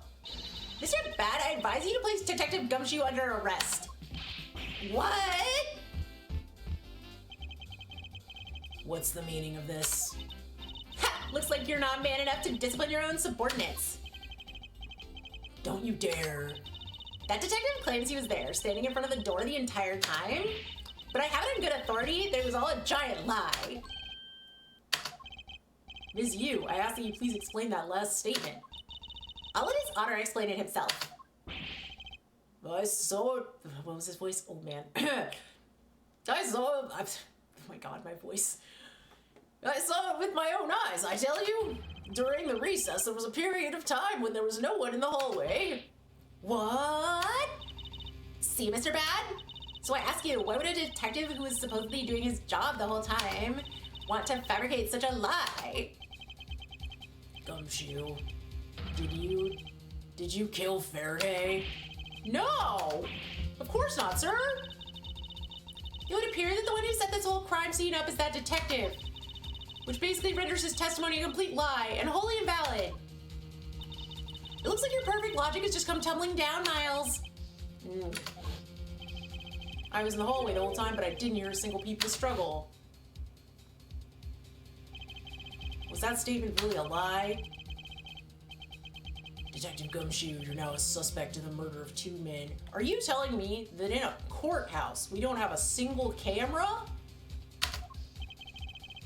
Now spit out the truth, or so help me. I haven't lied to anyone, sir, honest. I was really there. I was in the hallway the whole time. Detective Bad, I ask that you please do not act without my permission. After all, I am the one that is heading up this investigation. Am I not? For once, there's no wolf boy here to steal my thunder. Don't talk like you know what's going on, boy. All I want is for this investigation to run perfectly. Perfection is the only wish of a disciple of Von Karma, after all. Therefore, before you take Detective Gumshoe into custody, I'd like to set the record straight on something. And what's that? What should I ask Detective Gumshoe about? Why he wasn't in the hallway? Or the state of the hallway? He said he was in the hallway, so asking him not there, that makes sense. This is a sensible question to ask, but curious about the state. Detective Gumshoe, I take it that no one else was in that hallway at any time, correct? Huh? Oh, of course not, pal. You're being awfully defensive. Might you be hiding something from me? Watch your mouth, pal. You can't go around saying stuff like that about me without any evidence. I suppose you're right. I have no evidence at this point. Miles Edgeworth, how can you be losing a battle of wits with this detective? You're a disgrace. I deserve that. Alright, fine. I wanted to be coy. Why weren't you in the hallway? Detective Gumshoe, why were you missing from the hallway for a span of time? Look, pal, like I said, I was there the whole time, okay? But there's testimony against you. Miles Edgeworth, why are you wasting our time with a completely useless question? The only logical reason as to why he was absent is that he was busy committing the crime. Anyone who says otherwise is a fool. Alright, fine. I suppose the only thing I'd like clarified is Detective Gumshoe's motive for committing this crime. Alright, motive, huh? Gumshoe, you got a grudge against Faraday or anything? No, sir, not me. Not a single bad thing against Mr. Faraday, sir. Is that a fact? You really have a problem with lying, don't you, Detective Gumshoe? I'm telling you, I am not lying. The more unnatural you act, the more suspicious you become, you know. No, he's just like that, Francisca. If you want a motive, Edgeworth, I have one for you right here. Could you please share it with us? However, be forewarned that I won't hesitate to object to flights of fancy, because all I'm interested in is the perfect explanation. You're serious, aren't you? Fine, you amuse me, so I'll humor you with a little courtroom practice. I kind of love that she's wearing Scale of Justice earrings. Right.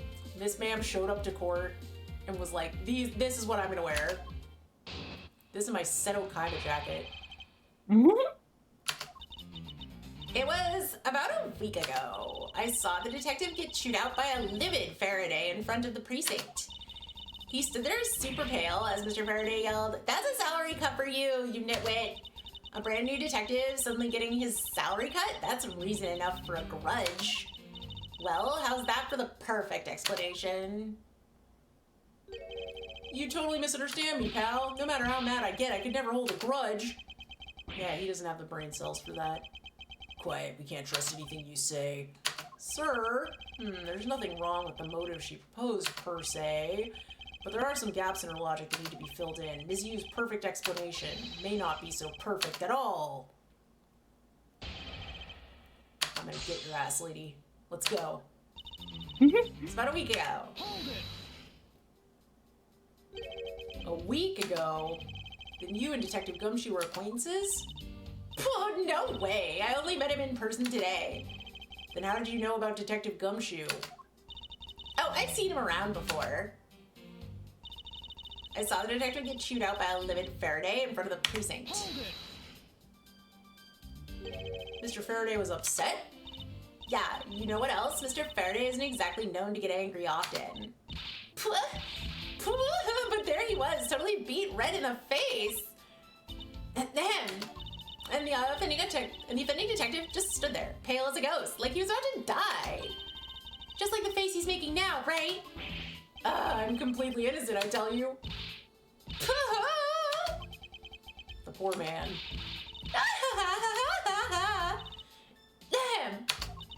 It was quite the scene with the detective. He stood there super pale as Mr. Faraday yelled, "That's a salary cut for you, you nitwit." You just stood there watching this unfold in front of you? Yeah, I have to say it was really enjoyable too. But that's why when I saw Detective Gumshoe earlier, I knew to steer clear of him. No way. I thought it was because I had something stuck on my face. But you do! Huh? What have I got stuck on my face? Let's start with your eyes, nose, mouth. Oh, and those ridiculous eyebrows. Huh? Oh man, messing with your head is just too much fun. How did she get allowed in a courthouse? Mhm. This you, if you don't mind, I'd like to return your testimony now. Sure, why not? A brand new detective suddenly getting his salary cut? That's reason enough for a grudge. To cut a new detective's salary right off the bat like that. I'm not really familiar with the way you guys relate, but is that a common practice? Speaking of cutting my salary, didn't you threaten to do that to me earlier too? I suppose I did. It's only natural to cut a worthless detective's salary down to their actual worth. My father God can damn. even fire anyone, new or old, with a snap of his fingers. I mean, it's true, but goddamn. I know. Do you think maybe that's reason enough for detectives to hate you people? Well, I guess they really shouldn't cut people's pay. Detective I Bad, hate that shit. don't tell me Who knew? Mr. Von Karma cut your salary earlier. Why are we in charge of their salary? That's not how that works. Also, a conflict of interest, damn. Be like, tell them we found this evidence and this suspect did XYZ or I'll cut your salary. Yeah. Well, how's that for the perfect explanation? You call your explanation perfect? Is it not to your liking? Unfortunately for you, it's just not up to my standards, which are perfection. Oh, is there something you want me to clarify in that case? What should I do? Should I raise an objection? Naturally. All right, if you could clear this one thing up for me.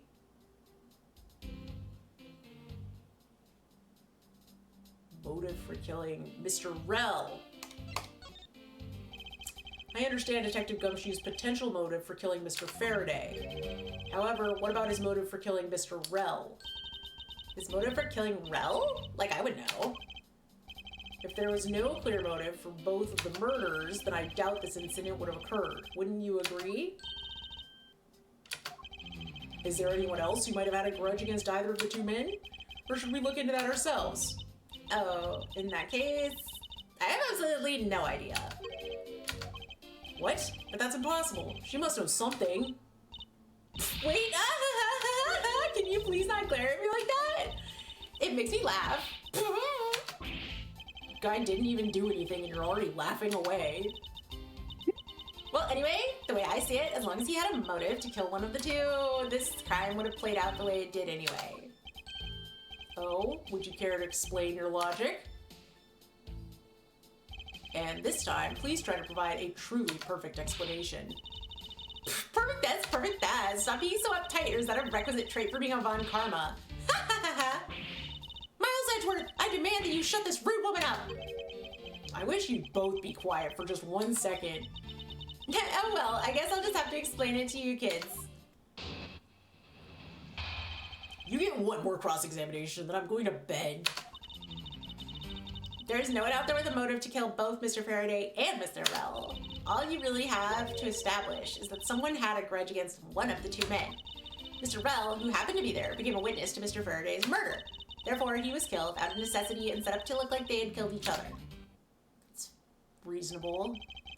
Wonder if that's really true. Is there no one out there with a grudge against both men? I should take another hard look at the evidence for this morning's case. The second KG-8 incident, as people are calling it, involving an embassy staff member and the two men who both wound up as suspects in the case. Is there someone else I'm overlooking who is somehow related to them? Yeah. Soccer Boy's dad. Okay. No one out there with a motive to kill both of them. There's no one else who might have a grudge against both Mr. Faraday and Mr. Rel? I suppose no one is a bit of a stretch, but I'm pretty sure no one like that was here in this courthouse today. She's lying through her teeth. We just saw someone like that here earlier. Besides, you don't need to prove that the killer had a grudge against both men. I really have to establish that someone had a grudge against one of them.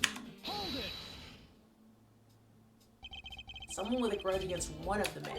In that case, aren't there plenty of other people who fit the bill? Sure, after all, who doesn't garner scorn from another simply by being alive? But the only one who held a grudge and acted upon it by killing was Detective Gumshoe. Allegedly. Furthermore, Mr. Rel became a witness. You're saying that he was basically silenced? Aren't you glad you managed to avoid the same fate, Your Honor? Why, if you had been the one to witness the blood-covered detective... What? Detective Gumshoe? You would kill even me? You've been here the whole... How long? Oh, yeah, you have been here. Well, I can never do something as terrible as that, Your Honor. There's no need for even a second of deliberation. I will hand down my verdict here and now. No, calm down, Your Honor. Take a look around. We're not in court right now. It would be greatly appreciated if you would stay here with us in reality. Also, you have to, like, wait on a jury. You can't just be saying stuff. Please forgive me. I know not what I do. Poof. And you there, Ms. Yu, hurry up and continue with your testimony. If you fail to do so, I will whip you into shape. Literally. Haha, that's nice. Sounds kind of like fun, actually. What? Don't say that. She's 13. Anyway, Detective Gumshoe had to erase the witness, Mr. Rel. Therefore, he was killed out of necessity.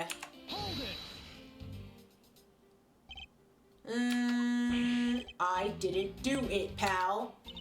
No hard feelings, but I don't think we can take the word of a criminal seriously.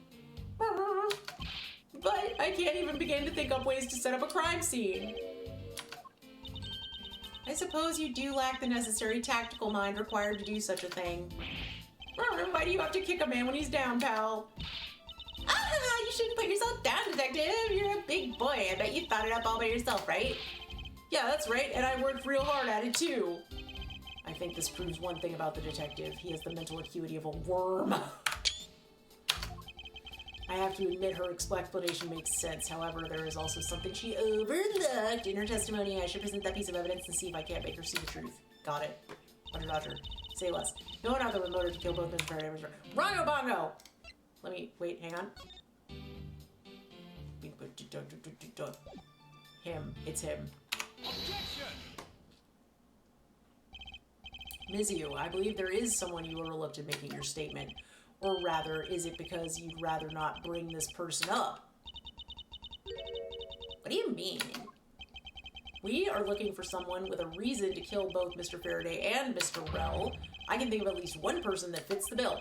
He was the suspect in the original KG-8 incident and a member of the Kodopian Embassy staff, Mr. Manny Cochin. That's right, the very man who came to visit you earlier out in the hallway. The man who killed a member of the Kodopian Embassy staff, Mr. Rel, and the man who was the lead prosecutor of the KG-8 incident, Mr. Faraday. Are you telling me that Mr. Cochin has no reason at all to kill both of these men? Well, I suppose he might have a reason or two. You covered for me, pal. Maybe you're not such a bad guy after all. Don't get ahead of yourself. You're still a suspect, make no mistake about that. The perfect evidence, the perfect testimony, these are the only things I wish to hold.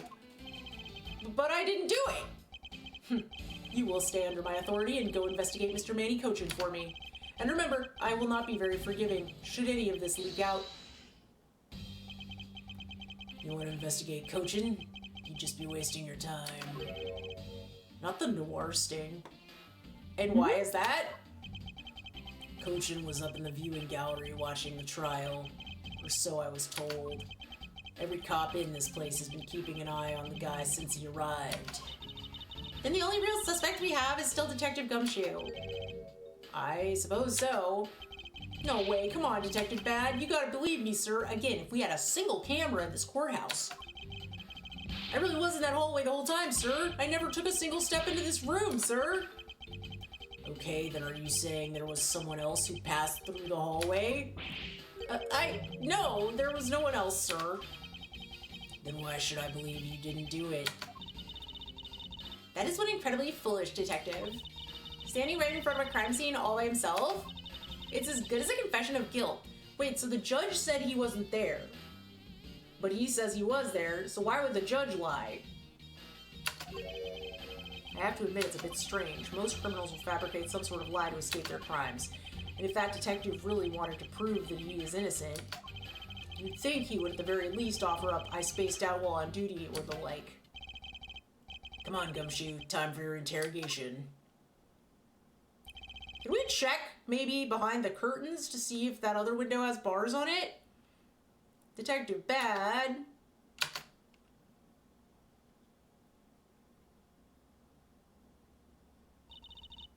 Miles Edgeworth, I will go on ahead and report this to Papa.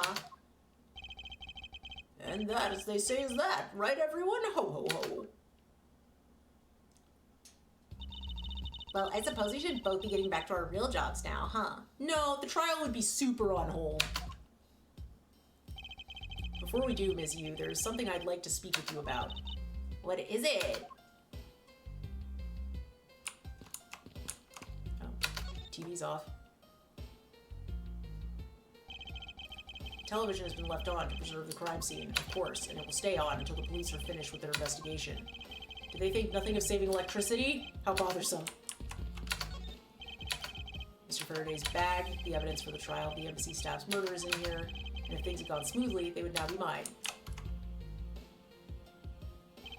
Including the two weapons in this double murder, the knife and gun, I suppose. Everything is neat and tidy on top of the table, not a single disturbance in sight. Pleasant breeze is blowing through this window. If only I could exchange it with the stifling atmosphere of this crime scene.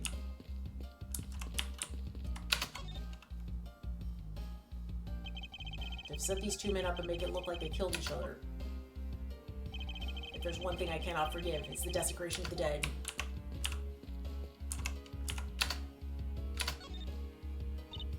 So, what did you want to ask me about?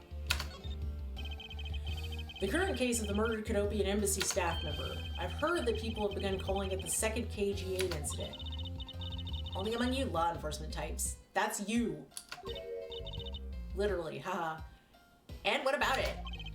I'd like for you to tell me everything you know about the original KG-8 incident. I'm afraid I can't help you. I don't know anything beyond what was reported in the papers. No, I believe you know much more, since you were directly tied to the KG-8 incident. I'd appreciate it if you'd stop with the false accusations. Baseless outbursts are useless both inside and outside the courtroom, don't you know? I do, but I also know that I do have a leg to stand on here. Wah! Think you could stop making that ultra-serious face in front of me? Gnark, if you could please stop laughing for just 1 second. I'm not going to make any headway like this. I'm just going to have to show her exactly how related to the KG-8 incident she is.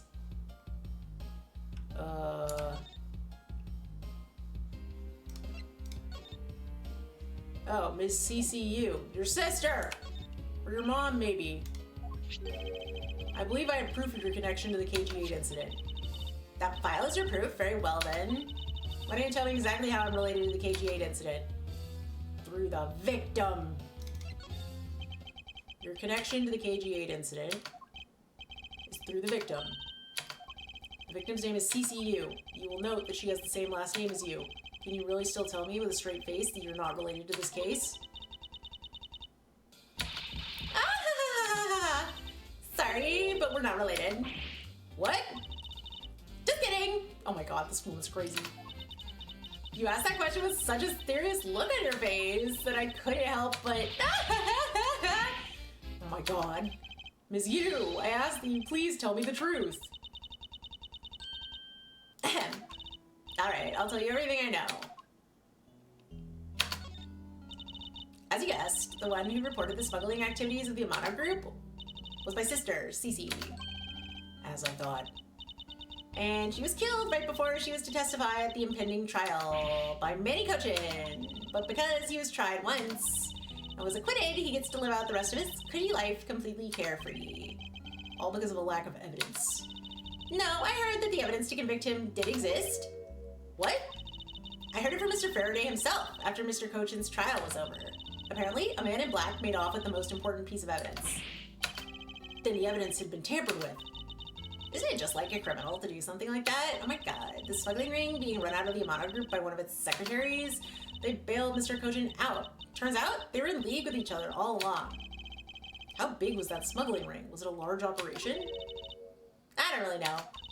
Which is why I wanted to become the lead defense. On this case, the people are calling the second KG-8 incident. But I haven't really learned anything new at all. I was probably expecting too much, I know. And also, we should really just call it the KG-9 incident. It's getting to be a mouthful. You mean you think this case has nothing to do with the smuggling ring? I don't know what to think. Why did Mr. Cochin want to meet with you earlier? Actually, he came to watch the trial. Apparently, he only found out that I was the defense lawyer in this case after he'd arrived. He figured he should say hi and one other thing. Looks like you couldn't resolve anything this time either. Too bad. What's that supposed to mean? Oh boy, stop it with the scary face already. I'm fine, really. I gave a good slap across the face. The way she talks about slapping him as she laughs away is kind of creepy. But it's just as Mr. Bad said. He's not related to the double murder. I asked around, and people in the gallery claim that he was in his seat the entire time. Talk about cruel fate. Well, this is about all I know. Haha, sorry. Guess I wasn't much help. That's not true. I'm sorry I made you recall such a painful time in your life. Don't apologize to her, she's gonna laugh at you. Edward, you really are too serious for your own good. Oh my god, why are you so serious talking about my dead sister? I need therapy. You really need to learn to relax. We wouldn't want you to die of stress, would we? Thank you for the advice, but there's no need to worry. I work in my own way, and I will catch this criminal in my own way as well. You'll see. The legal way, right, Edgeworth? Look at you with your game face on, ready to go. I'm making no such face. Did you know laughter is the best medicine, Edgeworth? Don't you get tired of making such a serious face all the time? I'm on so many antidepressants. Like a cocktail. I'm charged with making sure that all the criminals of this world are found guilty. All? That's not... What, did they tell you that at lawyer school? I have no need for laughter. There you go, I'm making that face again. Oh well, I've gotta get going. I still have a few loose ends I need to tie up. Bye.